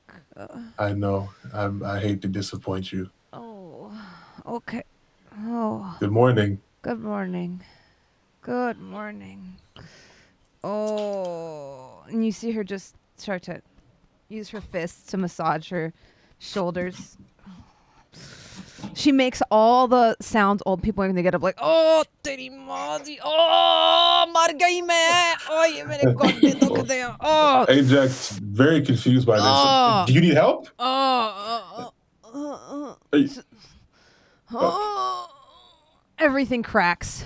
It's like bubble oh wrap. my god. Snap, snap, snap, snap, snap. It almost sounds like she's breaking her spine. She takes her head and like cracks it perfectly 90 degrees and then cracks it perfectly the other way.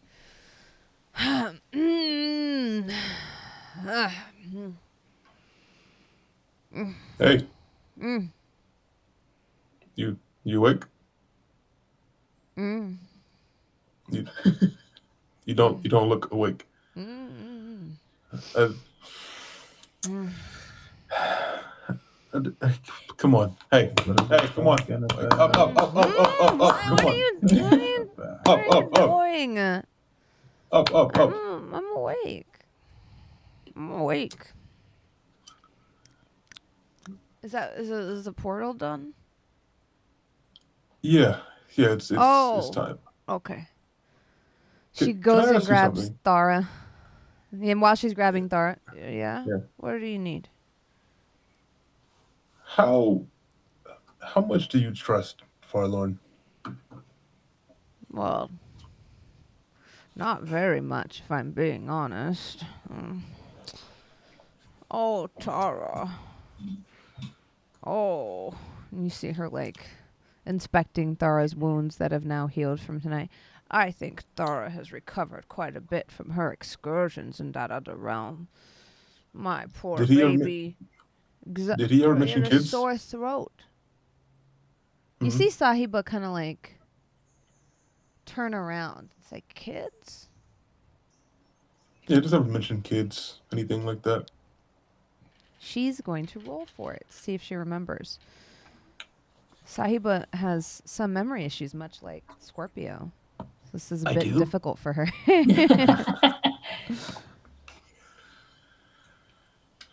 He talks about a lot of things. I don't know if I remember. Nothing specific in his life that he's mentioned that stands out about anything of relationships, or is he known for does he get around?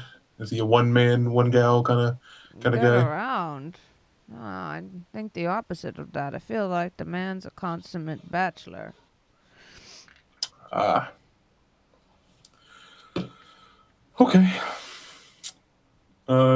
Just curious. Why are you Made an interested? interesting revelation today. Oh. Well, you know, I support you in whatever you do. You know, it's not New Year's, but if that's... Is it to lose some weight because you're packing on a little bit?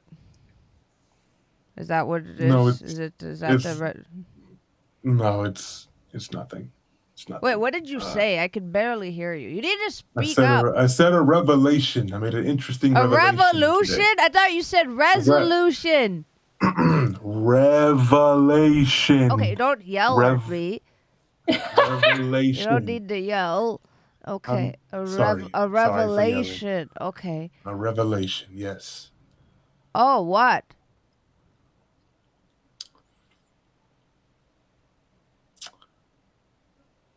Nim and him are related. You know, they did look. The eyes I don't know. see like they used to, but I kind of felt there was you have a sense for these things, you know. I didn't want to tell the kid, but I could tell they were half demon, and I was like, well, you know, that's fine, I suppose.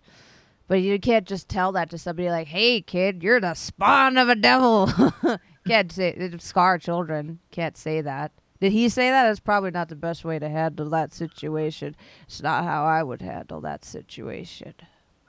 I don't know what he said to him in particular, but what I do know is that that's probably Nim's dad. That sucks. He's not much of a dad, I feel like. No, I don't think so No, either. you were Nim's dad. I think I am. What do you mean? But What do not- you mean? You think? Not, grabs your no, ear. I think Grabs your pointy orc here. Hey, yes. none of my disciples are wussies. You either do it or you don't. It's not What do you about think? that. This is not easy.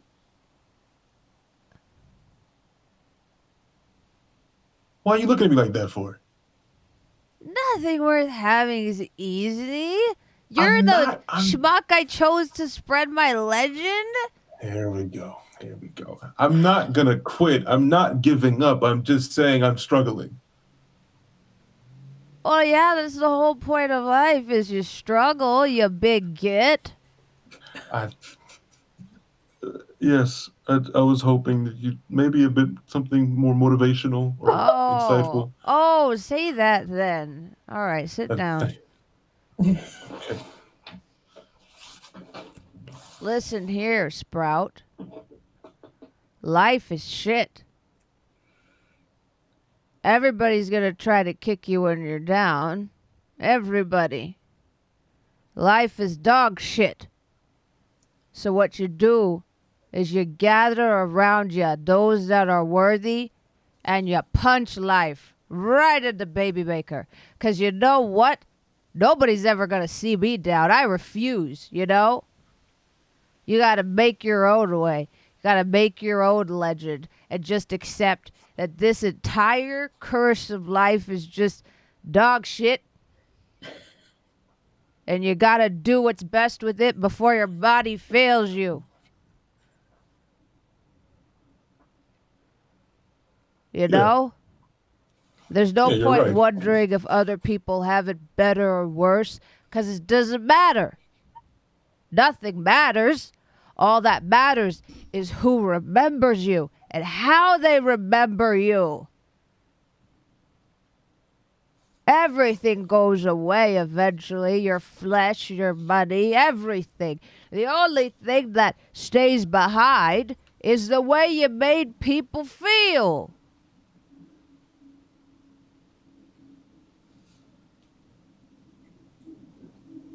Oh, if you don't want that big, sexy man to be that kid's dad, you be his dad. And there ain't no, oh, I think I am, I think I'm not. You know, from the sounds of it, he's a freaking coward. Now you're going to be one too. I think that kid deserves better. Bunch of flip-floppers. Oh, I think this, I think that. You got to commit to what you want. You got to be in it to win it, Ajax. But it seems like you never have. You can't even let go of that. And she points at the sword at your waist. You can't figure out whether you want to say goodbye or hello. So you just keep waffling on everything in life. And you got to learn that you can't get by with one foot in the door and one foot out. You got to step through that threshold or close the door. You hear me, Sprout? I hear you. You're big, you're strong, you're smarter than you give yourself credit for. I saw something in you when I chose you. Sort of, I don't see that well. But you know, I saw something in you, I think. Wait, which one are you? You're that cute druid, right? You could do the... No, that's not. No, that's Valym. Oh, I thought that was the warrior. You know, I don't... No. Sometimes... I'm the warrior. But you've been in my service for how many years now? It hasn't even been a month. Don't argue with your elders. Forgive me. I believe in you, like you believe in me. Look at you. Look at the size of you. Look at the size of your body, the size of your heart. You're not just a big man. You're a big person with a lot to give. Big heart, big brain. Gotta believe in yourself.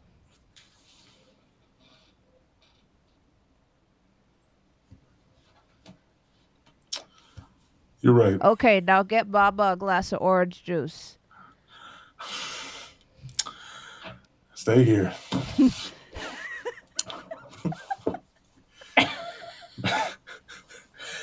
I will go journey to get her some orange juice.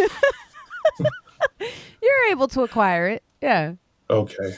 And I will bring her back the orange juice. Take it.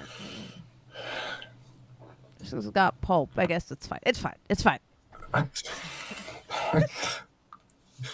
You're welcome. No, but thank you. I just need to hear that from others, I think, every now and then to put myself back on track until I can do that myself.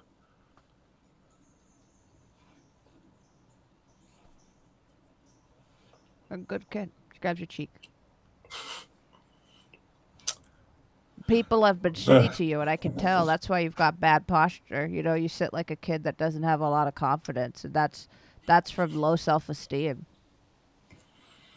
You know, but that's because people didn't treat you right. You're a good sprout. She pats you on the head. Thank you. Well, portal's open. You ready? We'll get him back. Come on. Come on, Dara. I don't think Dara wants to go, you know. Bad time at there last time. She had to yell herself hoarse, you know. I would hate to see something happen to Thara. All that fire breath, you know, that's like a song she sings. She almost lost her voice in there last time. I'm glad she's okay. Now we're going to make sure my other disciple is okay, and that weird twink boy who's very cute. All right, come on.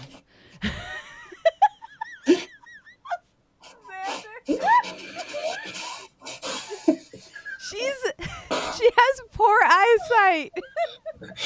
I didn't say anything. What is a twink boy? You know, those half-elf types, light on their feet, sunny disposition. You know? Hmm. We're both half elves.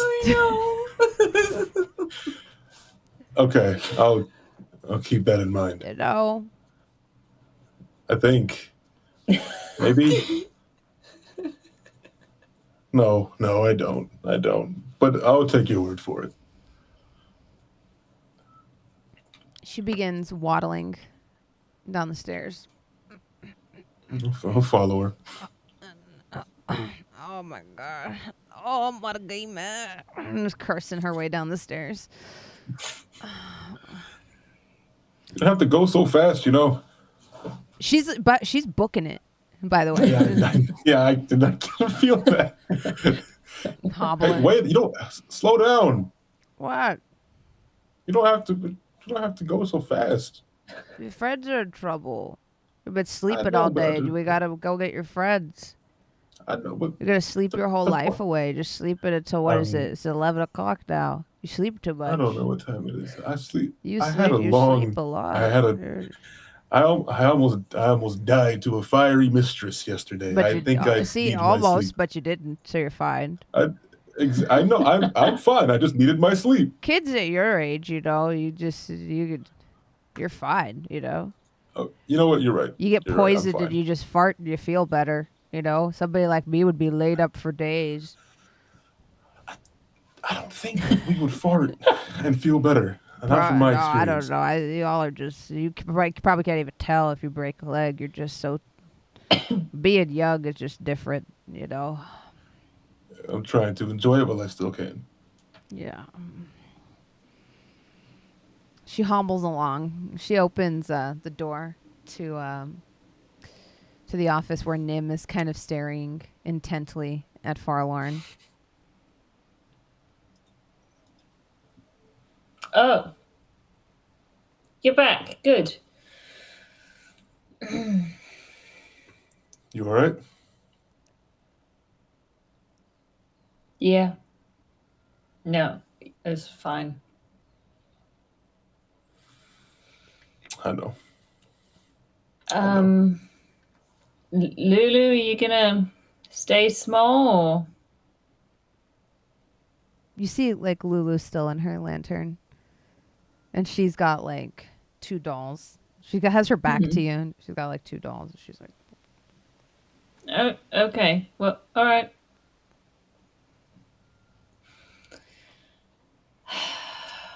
I suppose it's time for us to go then. I think so. You step through the door. Time and space ripple around you. And then you are in a different plane. And the door shuts cleanly behind you. Meanwhile, Valym and Scorpio, you see a little bird circling and getting down, getting lower to the ground. It settles down.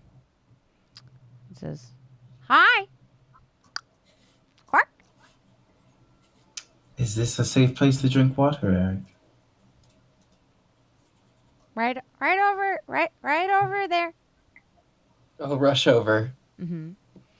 There is like a small pool of water trickling from some subterranean place into a sort of like a rocky brook type of a thing, but it's separated off from the main water. It does like bubble a bit as though it's like a subterranean spring. And just full on starts. Mm-hmm. You feel immediately better. Oh, I was gonna try to fart the poison out, like that old adage. But it's not the way that works, Scorpio. Yeah, it's a bit of a risky fart. It might be more. Quark. No. This water's great, though. So As glad. you drink, Scorpio. Yeah? Yeah.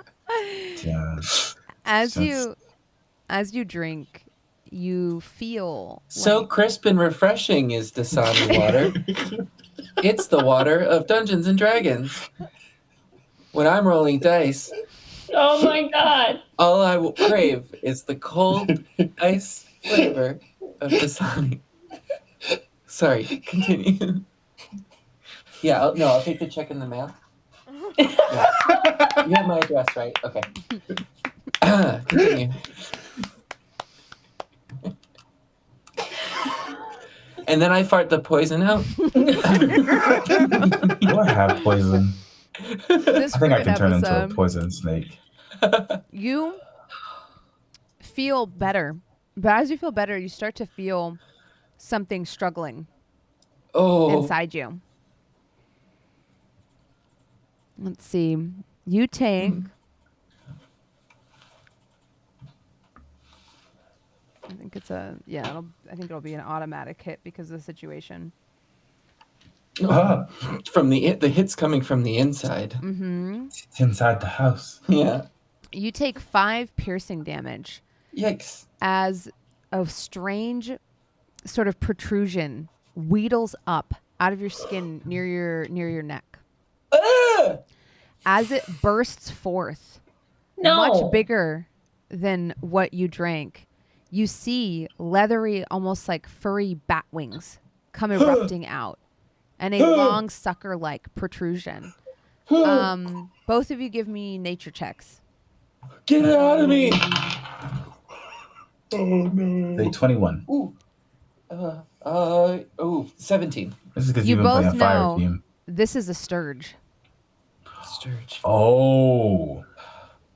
Yes, you both know these are very strange creatures that are like a cross between a bat and a mosquito. It's pale pink in color. The underside of it is fleshy and disgusting looking. And you're not sure how much of it was inside you. Like how much Left? Yeah. Like an iceberg. It occurs to you that maybe you've drank water that sturges regularly lay their eggs in or larvae in. And I wish it didn't occur to me. Boy, Dasani, sorry.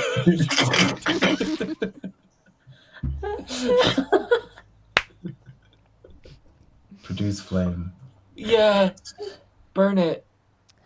Yeah, as you produce flame and attack Scorpio this will one. sort of angle himself too to sort of. Mm-hmm. Mm-hmm. Is it coming out or it's out? It's like 75% out. Oh. How big is this? Sturges are not. I mean, Yeah, they're they're- tiny, but they're not. They're like this small. big, yeah. Yeah. I think that's what I imagine. They're like tiny beasts, so I imagine they're like this big. Yeah. I don't know if I'm off on that. No, that makes sense. I just mean like they're not small in comparison to his neck. No. Right. You got something there. As you produce flame and look, you do notice it is attempting to attach its proboscis, which with the 21 you would know it's going to attempt to suck his blood. Does it look bad? Yes.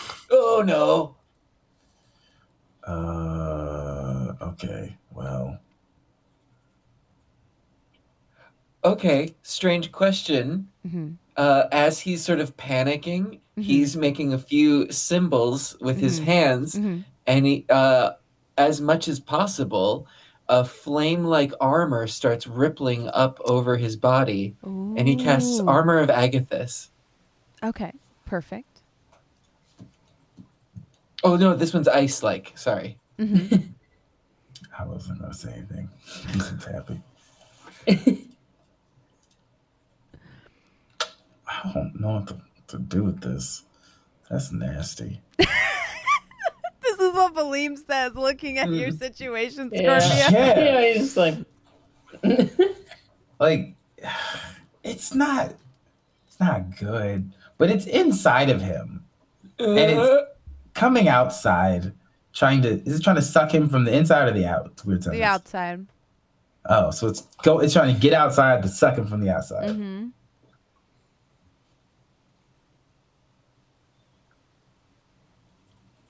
I'm gonna stab him because if I miss, you'll make me stab him. All right, buddy, this is gonna hurt. Get it out of me! Okay. Yeah, okay. I'm gonna walk up to his neck. Ugh. Yeah. And I'm just gonna hold my produced flame against his neck, and onto the sturge. See, okay, no, I don't want to do that. I take it back. do it. No, I don't want to do that. I put on my mittens and I try to grab it Yeah, Okay. get it.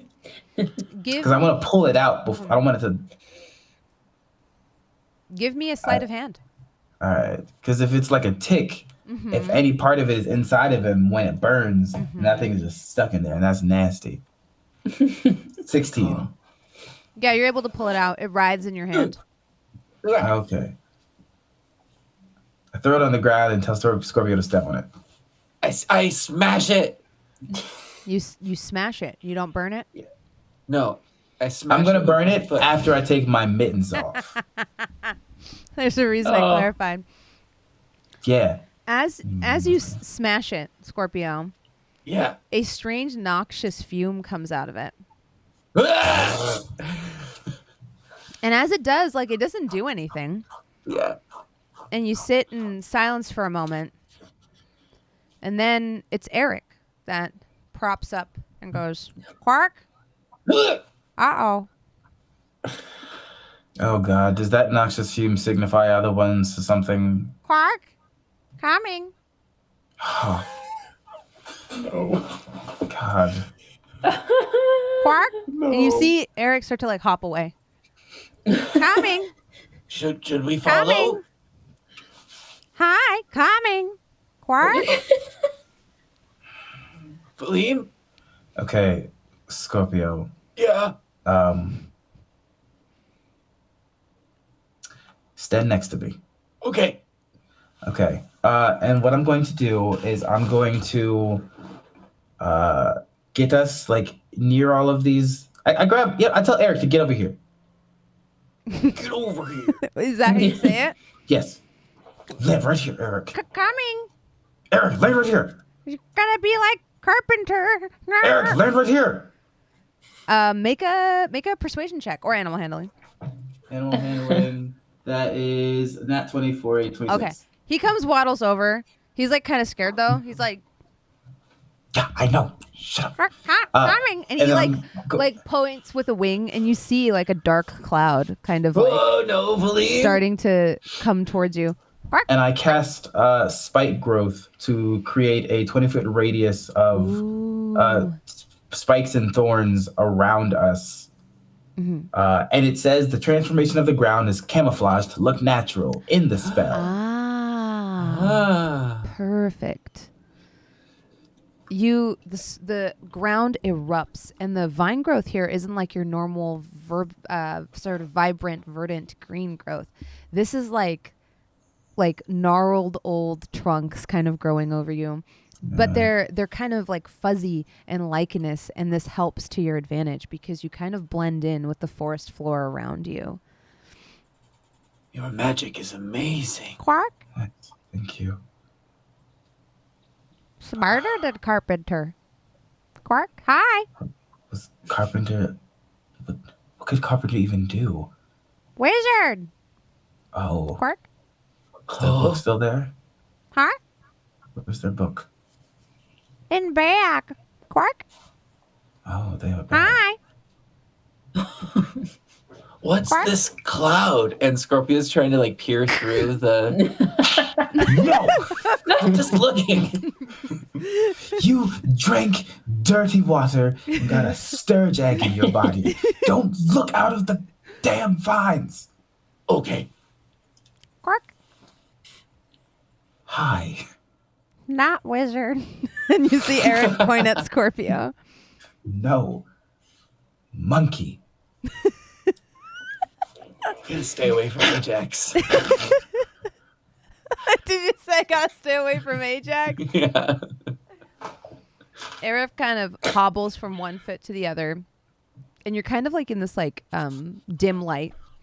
There's a little bit of the daylight kind of coming in through the cracks of this little natural growth dome you've made for yourself. And you see Eric like push one eye against one of the tiny holes and say, Quark, surrounded. Oh, they're surrounding us. Quark, Great. Lovely. hi.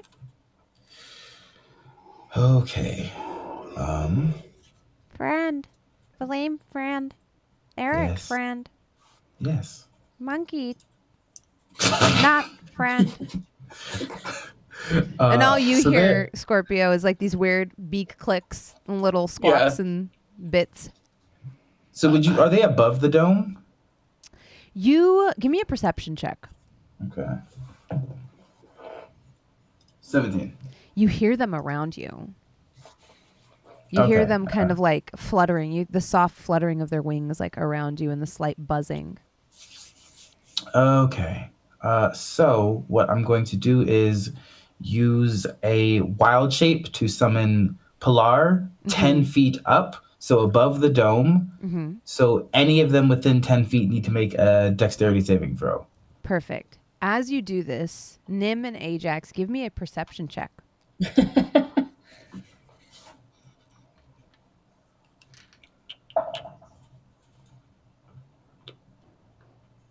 Oh, dirty 20. Nice. 13. Ajax, you're distracted by the stench and kind of like this new scene you're around. You have like this weird sludge river kind of gurgling away lazily to your left. And you're just kind of taking in the sights around you. But Nim, you see a flare from what looks unmistakable to you as fire, not far from where you are. That's odd.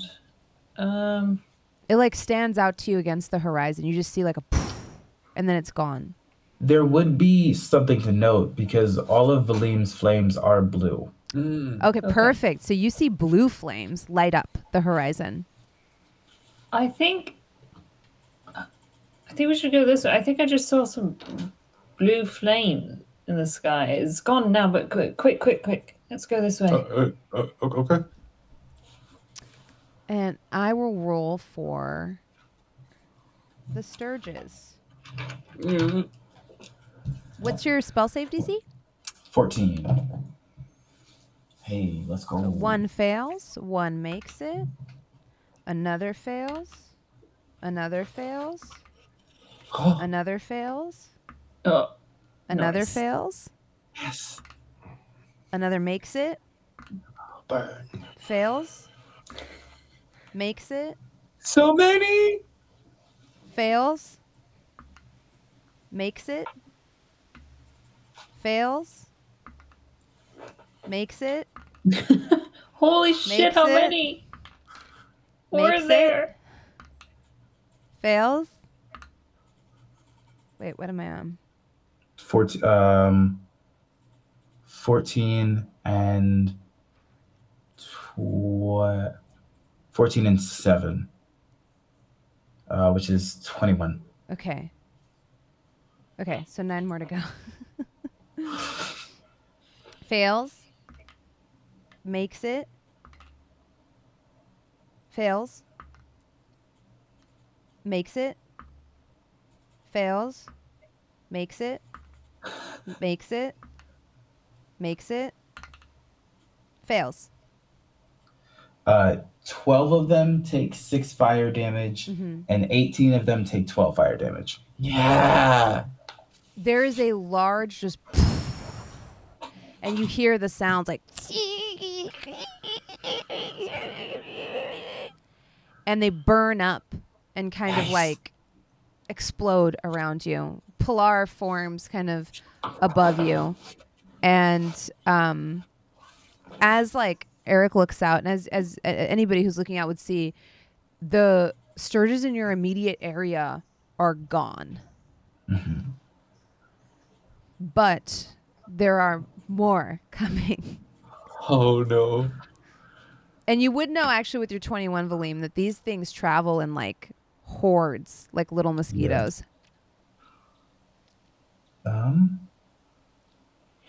But you've bought Ooh. yourself some valuable time. Okay. We should probably move. Okay. And I'm going to drop the vines, and then we will just run. Eric flaps his wings and flies behind you. The entire time going, Quark, wizard. Arr, arr. Yes, let's run back to Carpenter. I want his bank. I've got it. And Scorpio, I'm Monkey. gonna have him spend a couple of key points. Mhm. It's for Step of the Wind, to dash because you were talking about the wizard's bag. So Mhm. he's just gonna take off back to where that skeleton was, Mhm. and see if he can get a head start on looking. Perfect. You make your way to the bag, and you do see now underneath a lot of the growth. You hadn't even noticed it before because it was so desiccated. A very weather-beaten canvas bag. Mm. Inside I'll of fling it, it open. there are some knickknacks. You find a couple of jewels, a sizable diamond, a small Ooh. opal. You also find a beautifully crafted wand and a very tightly bound with like sort of several cords of leather around it journal. It's about this big.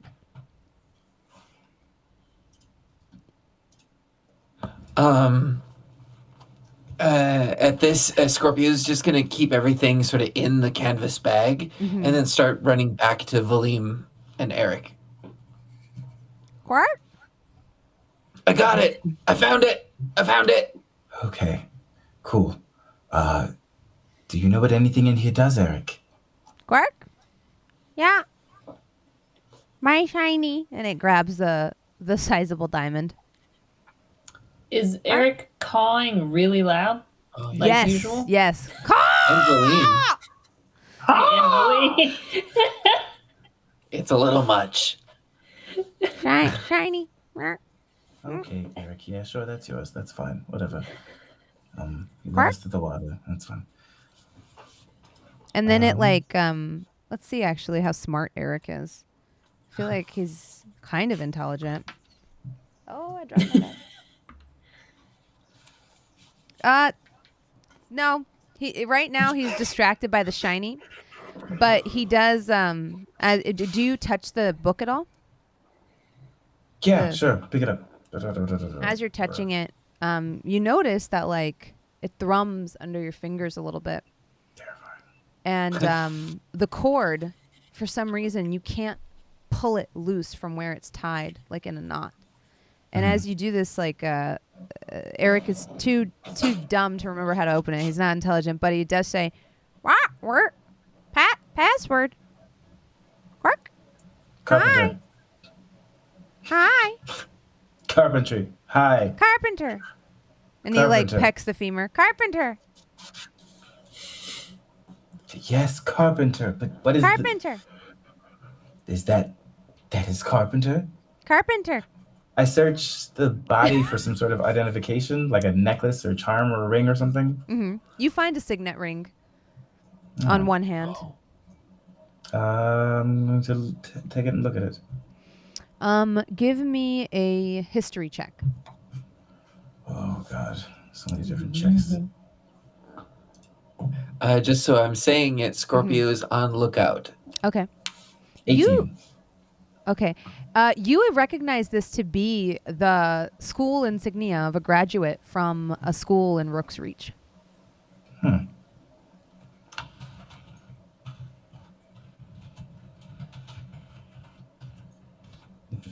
Yeah, you could successfully gather this as an arcane adept. And with a roll that high, it occurs to you that perhaps Eric is a now orphaned familiar. That makes Quark? sense. Oh my God. Aw. Hi. This is making a lot more sense. Oh my God, wait. What the hell?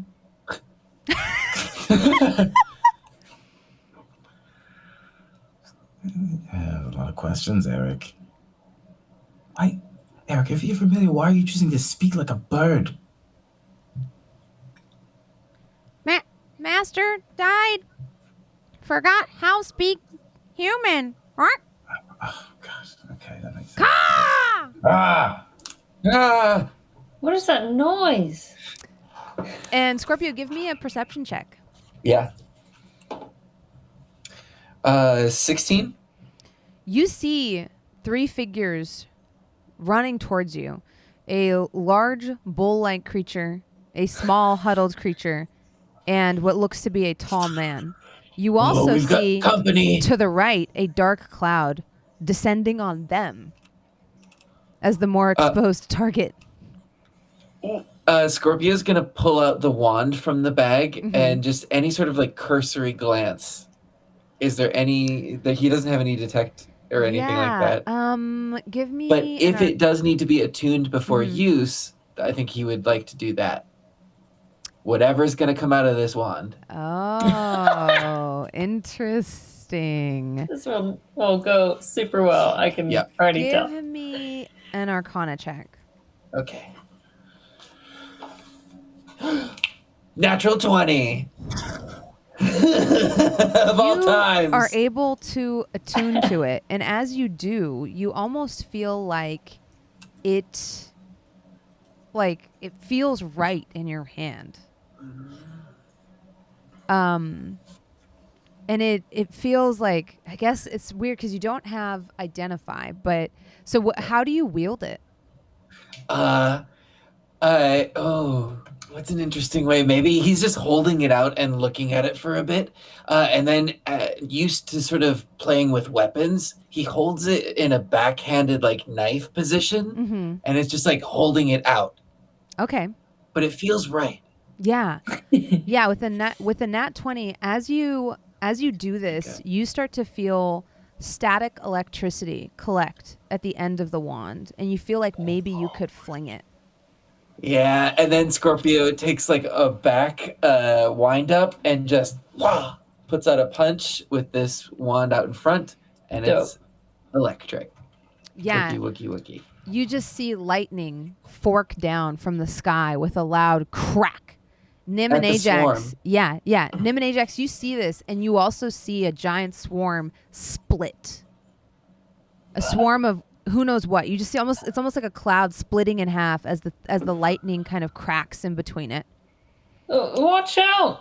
Did he just cast Call Lightning before I did?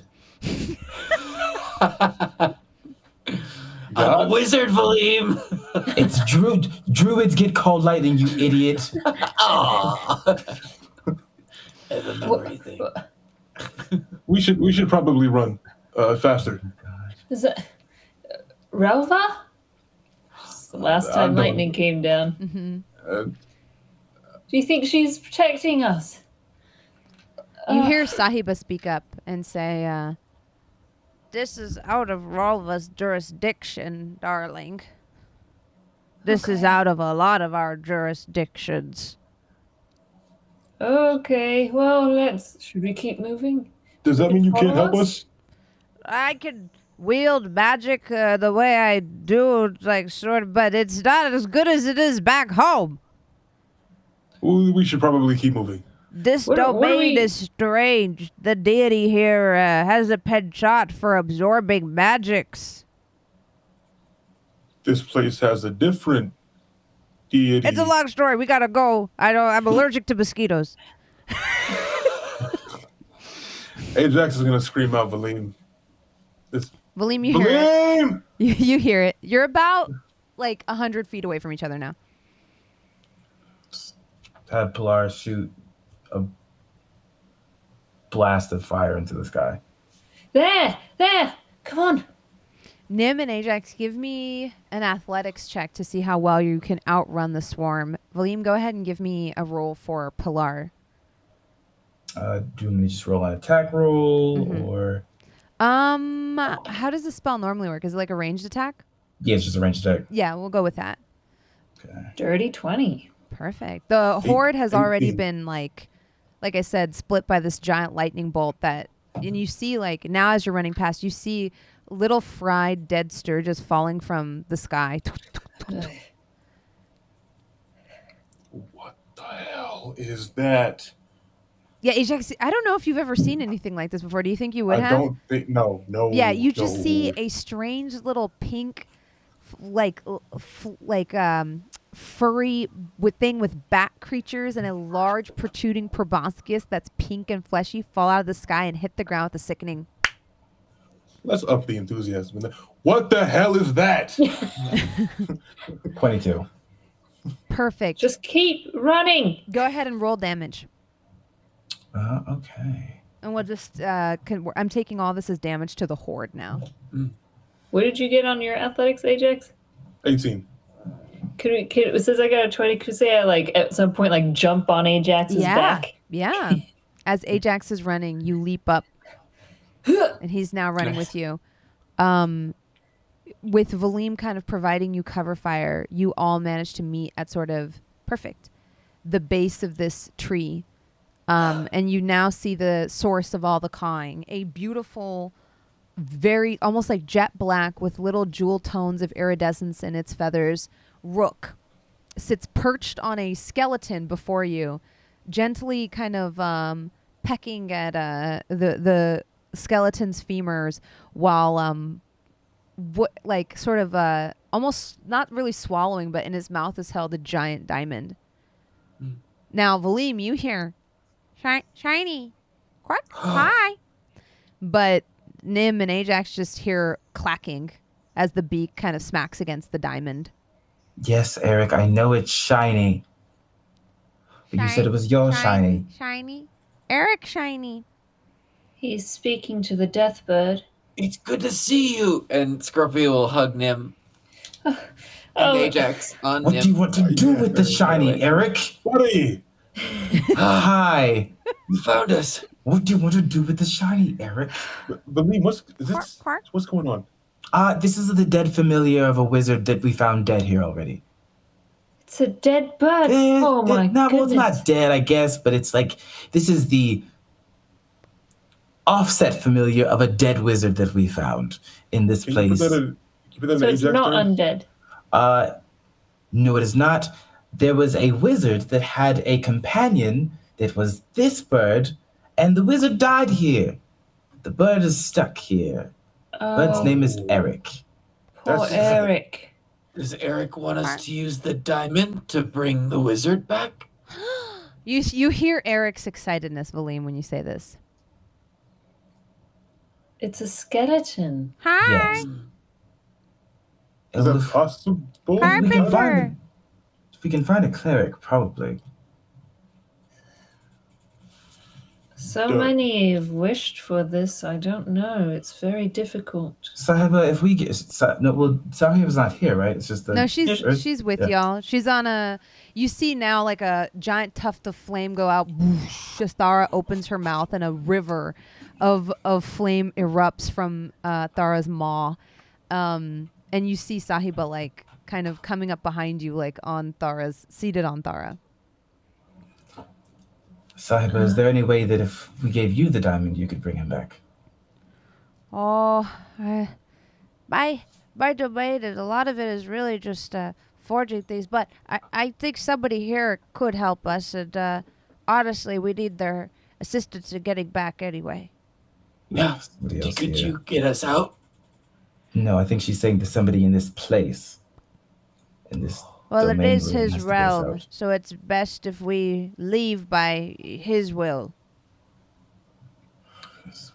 Crap. Nib's dad got us the back door, though, so that's a start.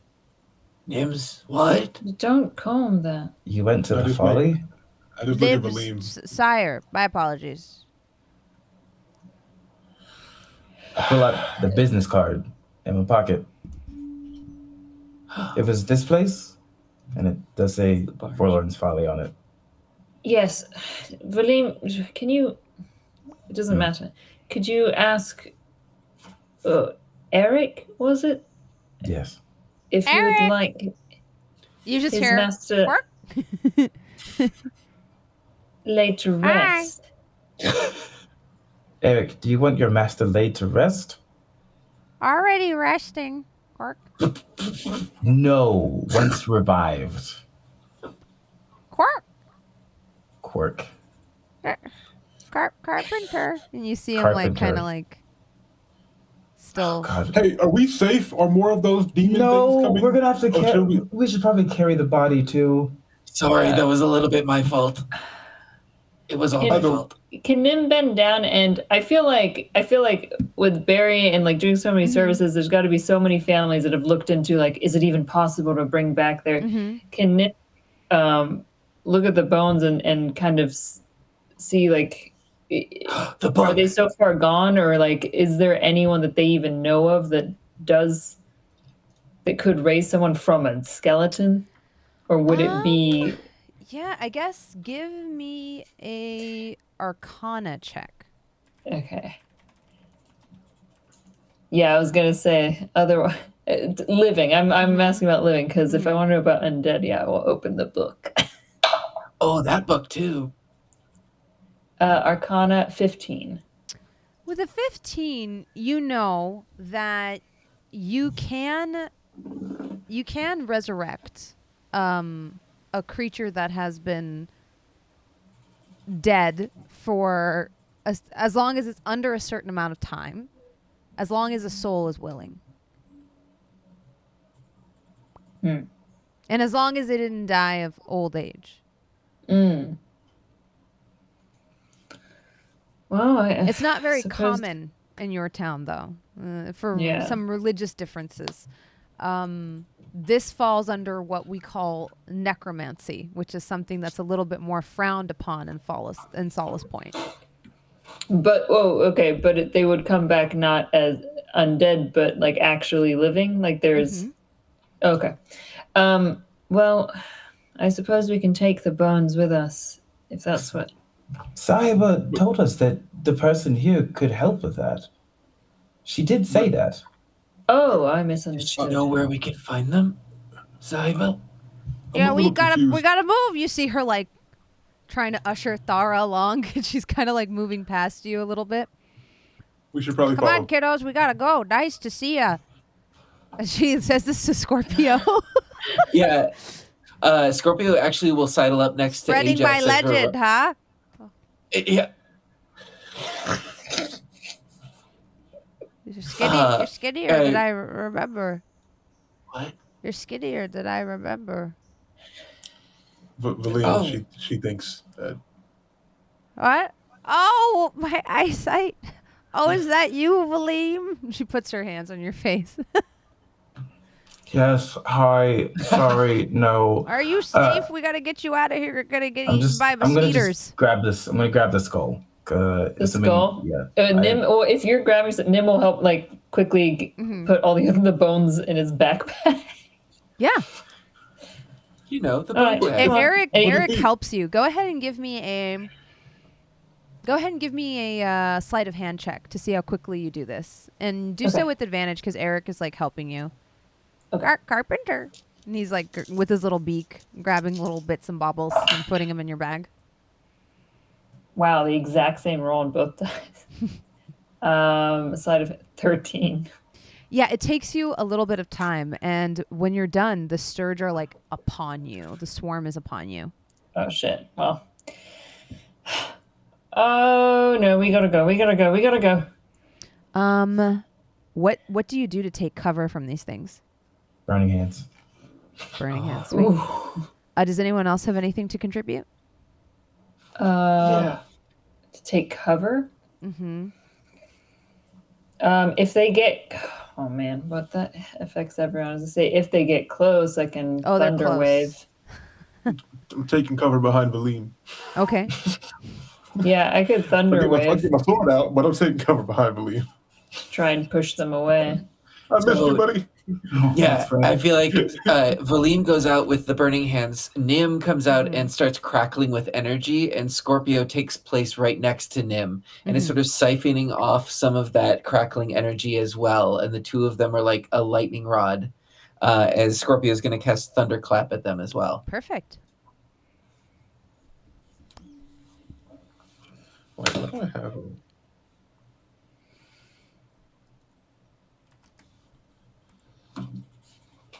And Nim, who's been kind of like pent up, like all of a sudden it's like kind of bursts out and he just yells like, "Leave us alone!" So you all hit. You just need to roll damage, and depending on how much health the horde has left is going to determine how much you might potentially take here. If you wanted to roll a Constitution save just for the horde, Mm-hmm.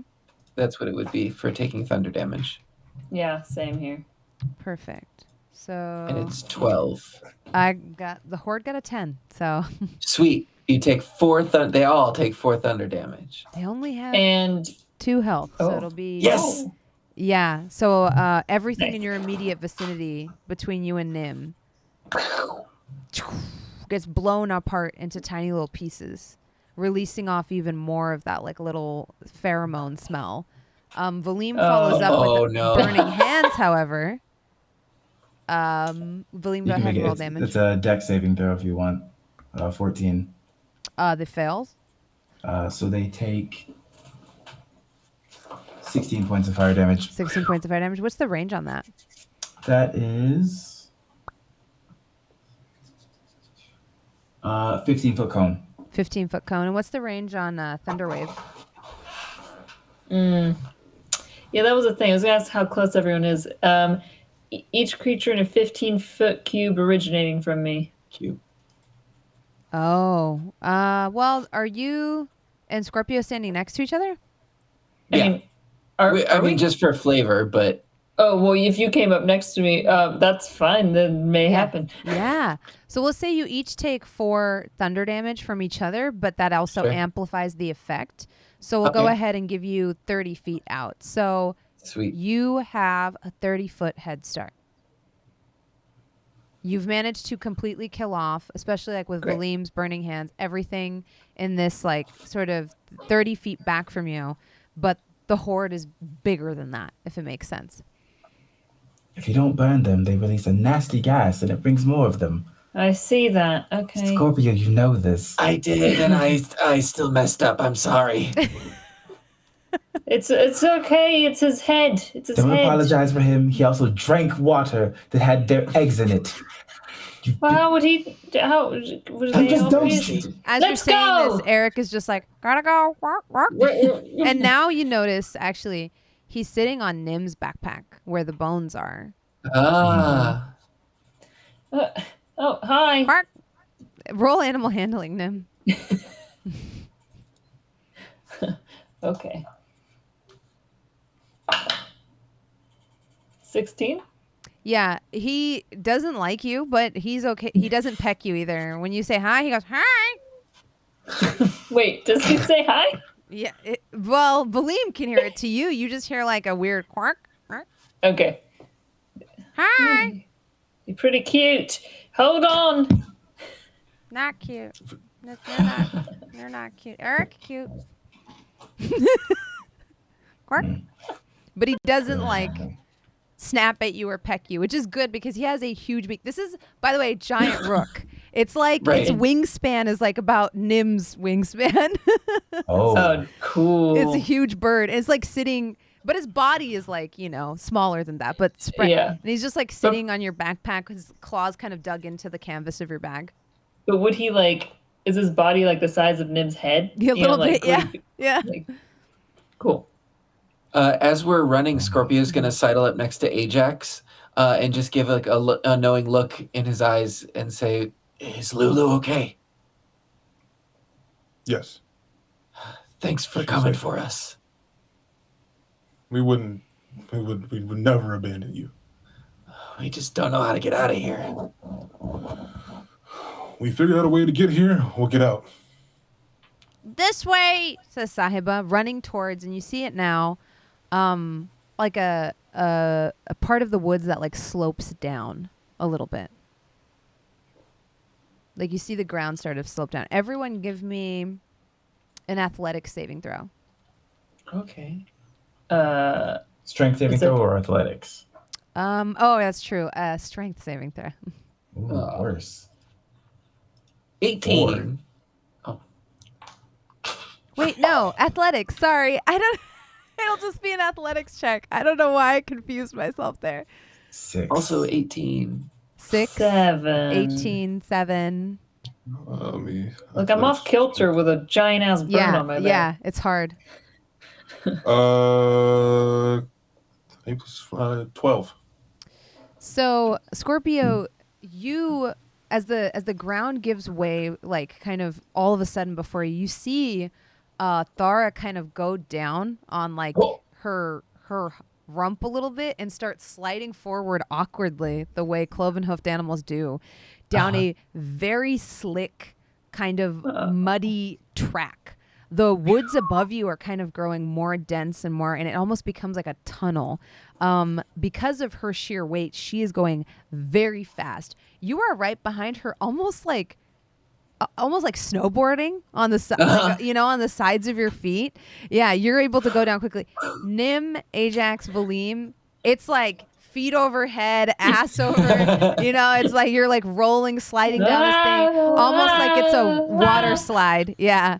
By the way, Nim, Eric is freaking out at this juncture. Yeah, I'm sure. He's like batting like- you with his wings ferociously. It's not helping. He's like trying to like smack you with both wings. No. Trying to take off, but like refusing to leave the backpack. So like kind of just pulling the backpack, and it's like Yeah, just making it and- worse. And it's my mom's backpack, so I'm like holding on to it. I'm like, no! And it's just it gets more and more awkward as you like slide down this thing, tumbling, smacking a head against a rock here and there, while Scorpio's just like on his feet, sliding down. Good challenge. Is it muddy? It is very muddy. It's very slick. You slide down this thing for what seems like forever, and then you land in like a weird, like sort of mossy cave. You hear water trickling somewhere in the distance. The three of you that didn't make your saves take 7 bludgeoning damage just from like smacking on random sticks, twigs, and branches on the way down. You're a little worse for the wear. You have mud and moss and just about your hair, your clothes, everywhere. Scorpio is standing impeccably before you. I'll start searching around in this area as people are cleaning themselves off. I'll use the extra time to see if we can spot anything. Yeah, go ahead and give me a investigation roll. Yeah. None of us have prestidigitation, do we? No. That is 19. As you look around you, you think for a moment like, no, can't be. But then you look again, and there's no mistaking it. This is not a natural, smooth rock cave. This has depressions. Like the inside of a mouth? Like the inside of a rib cage. Oh. This may have been a creature. And Scorpio will point it out. It's the only safe place for now. Fortunately, we're stuck here a bit. You see Sahiba kind of like hop off Thara, make sure Thara's okay. Well, don't hit me. We're not moving anymore. We're not moving. Just get back on. Just sit. You can sit. It's like still trying to like grab the backpack. No. But Valym, could you do something? Is there anything? Well, it's because the bones are in Nim's backpack, so we'll just take them out. Let's take them out and then wrap them up in rope, and then so let's gonna take the bones out, then wrap them up in a rope, and then hold the rope. What? If they're in your book bag, Nim, he's going to be upset about not being with your book bag. Well, he can stay on the book bag. Tell him he can stay there. It's Nim. Okay, look at it this way. If Ajax was unconscious and a stranger was carrying him and you didn't trust the stranger, you'd be probably upset. I take care of bones. They know you. They don't know any of this. Eric. You see Eric is like perched on Valym's shoulder where you are like tying the bones together with rope.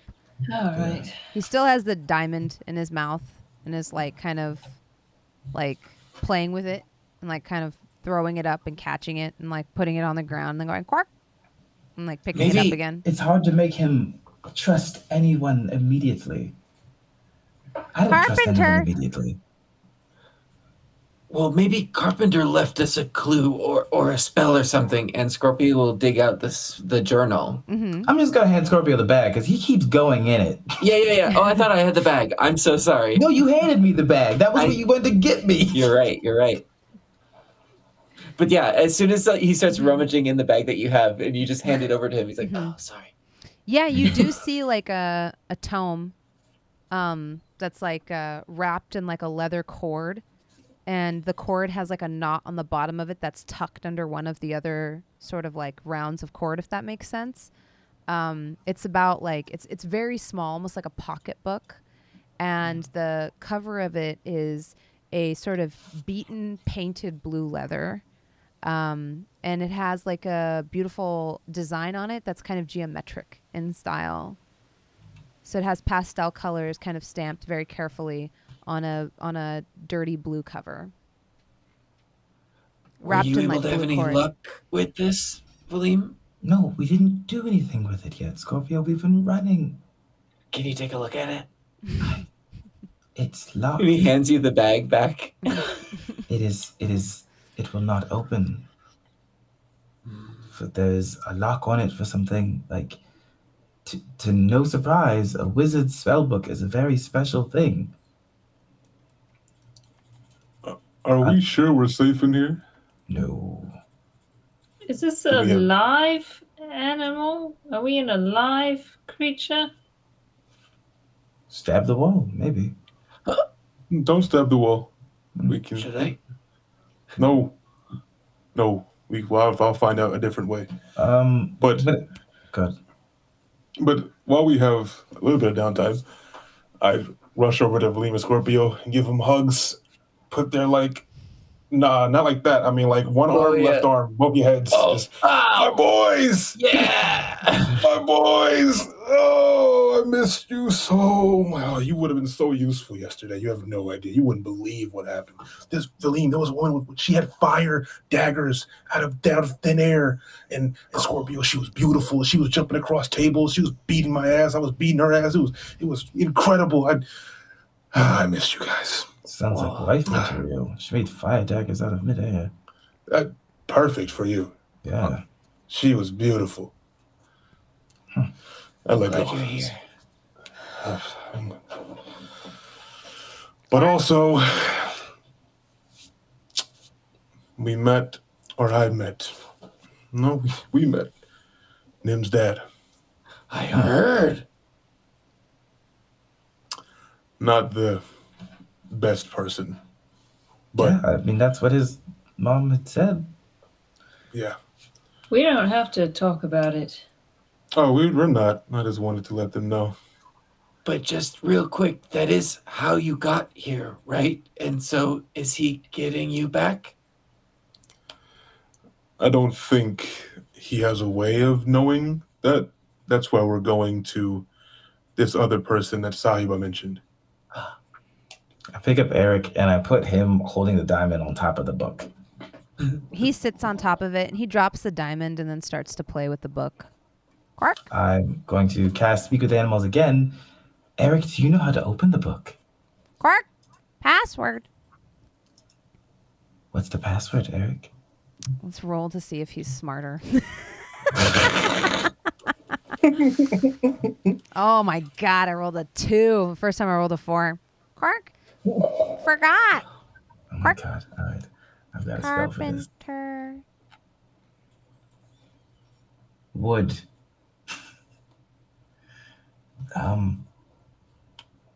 Password. Oh my god. Okay. It keeps saying password. Password. I'm going to cast Enhance Ability on this dumbass bird. I give it Fox's Cunning so it has advantage on intelligence checks. Mm-hmm. Wow. Do you ask it to like try to remember again? Yes. What is the password, Eric? You're smarter now. Password? When you say this, like, you're smarter now. He thinks really hard. I got it. Oh, okay. He got a 20 in the first roll. The reason I was like, oh, is he got another 4? He got a 2 and a 4. He got 20. Jesus. So this is now an 18. Oh my god. So wait, he got a nat 20 that became an 18? Because he's an idiot? Good thing you need advantage. Eric is better at other things. Sure. It was Carpenter's job to be smart. Well, yeah. God. So Eric, you guys are gonna be so mad at me. He like hops on it and he says, "Eric is the best," and it, whoomp, the cord undoes itself and the journal falls open. Now I have a very important question. Did we all What? understand that? What language is he saying this password in? Is it in bird or is it in common? He actually, yes, this is a very interesting question. He says it in like Dwarvish. Oh. Do I speak? I know. We're like, what do we speak? I do. Okay. I understood that one. Yes, Scorpio, you understand it. I don't know why I speak Dwarvish. I have a memory thing. But I mean, it's still like it sounds like a language versus cawing, which is like bizarre to see. Yes. What did it just say? What? Eric is the best. You speak. Is that what it said, or is that what you're just saying? Oh, well, that is what it said. And it's also true. This makes Eric very happy. He's kind of like waddling around playing with his diamond. Shiny. How do you know? What? Oh, the bird spoke dwarf. Open the journal. Oh god. This bird is As you open the journal, that'll be where we call it for today. Ah. this narcissistic bird. I love Eric. Yeah, Well, it's he the didn't best. set the password. Carpenter did. Oh, Yeah, love. I was gonna guess Yeah. Eric as the password, but Nim's brooding. But Right. That's true. That's true. That was crazy. That was wow. Eric is the best. Well, Wow, yeah. yeah. We're in a different realm, dude. Right? Jesus. And well navigated for splitting the party and having to deal with two scenes too. So well done, Jasmine. Yeah. Yeah, no Jasmine, one you're asked what amazing. kind of bones they were. They were dwarf bones the whole time. And I totally would have forgotten that the password was in Dwarvish until Gabe said that, which was brilliant. That makes sense. Yeah. Wow. Quark. What a roller coaster. Yeah, thank you so much, Thank you so much Jasmine. for That was joining me great. for this episode. It was so much fun. I had such a good time. Yeah, me too. I really liked it. It's good to be back. Yeah. Yay. Let's get some shout outs going and some post-game thoughts. Take it away, Josephine. Oh, wait. Not me first. I gotta open up a calendar because I can't remember anything. Okay. Xander, take it away. I'm Xander Jeanneret. I've been Scorpio, your half-elf monk warlock, and this week, the next thing that I have is this Saturday. I'm going to be on the Q Times channel, beginning our 4-shot of the Avatar Legends RPG system. It's going to be it's Rumble in Republic City, and so I'm playing a healing firebender. Very excited for that. So that'll be 6 p.m. Pacific time on Q Times this Saturday. Otherwise, I'm consistently playing Kian the Pink Ranger on Day of Destiny over on Renegade's channel. And we've got the finale of Clear Skies, my Star Trek RPG show, on Monday as well. Amazing. Balvin? Hello. Me, Balvin. LordBalvin on Twitter, Twitch, and everything else social media. I am just creating all kinds of content. I stream. I do a bunch of other things that just mostly whatever I feel like doing, whether that's skits or videos or posting random gameplay clips, anything. Just follow me and you'll see. But LordBalvin on everything: Twitter, Twitch, TikTok, Instagram, the whole nine. Amazing. Gabe? Hi, I'm Gabe. Gabe James Games across the internet. You can find me TikTok, Twitter, mainly Twitter, to be honest. Start posting most of my stuff. I'm going to be getting back into my streaming stuff. I've been setting up my streaming schedule for next month, which is going to be a few games, and I might be hopping back into a DM seat with a few mini campaigns. So see what happens with that. Amazing. Josephine, are you ready? Yeah. Sorry, I was looking up. So on the 30th, I'm hosting a variety show that's raising money for the International Myeloma Foundation, which is a foundation very near and dear to my heart because it researches and supports families or patients that have multiple myeloma, which is what my mom has been fighting for the past 11 plus years. So I hope that you all can show up, except I can't find out like what it's on. It's going to be on Twitch. It's at 6 p.m. Pacific on September 30th, which is a Thursday. And you'll be hosting it on your channell too. So if I'll host it wherever it is. Yeah, I will host it. It's just they're not used to Twitch per se, so sure. I need to figure out exactly where it's on. But I think they have their own channel now, and there's going to be a bunch of comedians doing little bits, and then like different people coming in and doing things. There'll be a lot of fun, and it's for a wonderful cause. Amazing. And I'm Jasmine, ThatBronzeGirl Bhullar. I'm just happy y'all are here playing D&D with me. I get excited for the show every week. I get hype. Yeah, me too. You know, it was a while since I put in an animal to torment Gabe, and I'm so happy I got to do that. Right? Especially because he's And such a smart role player. I know for a fact one of your responses was bullshit. And it was the moment of, you're a familiar, why are you talking like an animal? Because druids can get familiars, so I know that they don't speak animal languages. That's why I was like, I know you made that shit up, Jasmine. But if you're stuck in a stagnant realm for who knows how long. Yeah, he's like me, you know? When you never get a chance to speak Punjabi, you start to forget it, you know? He's like, oh man, I haven't spoken common in so long.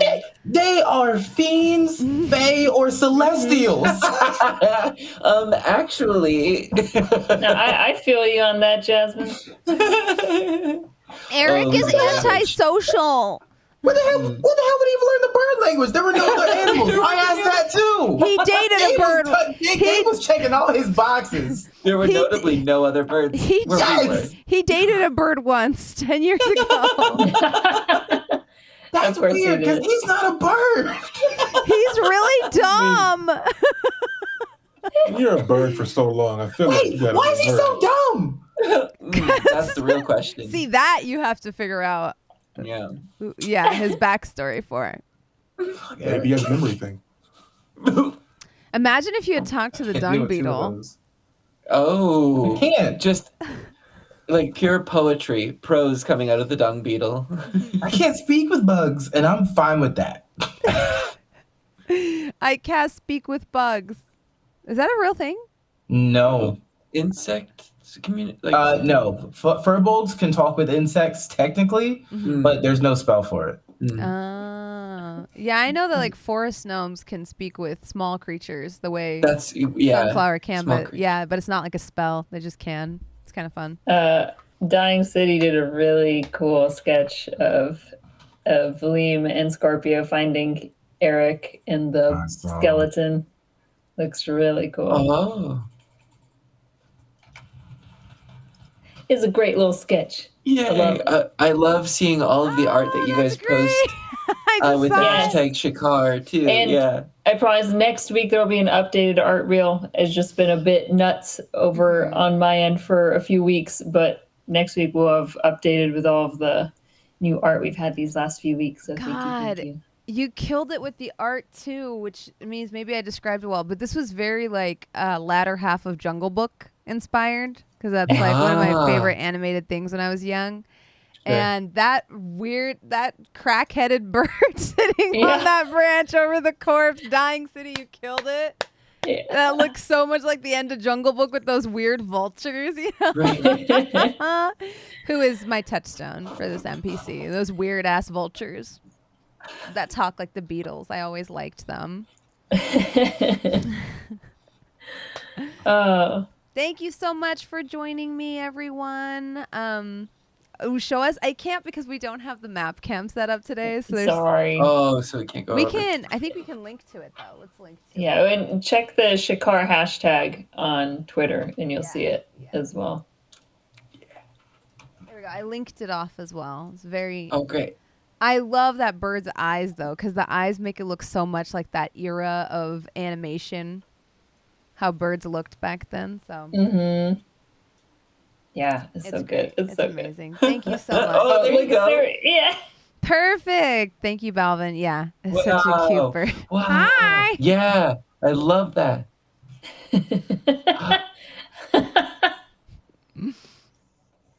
Yeah. Good illustration.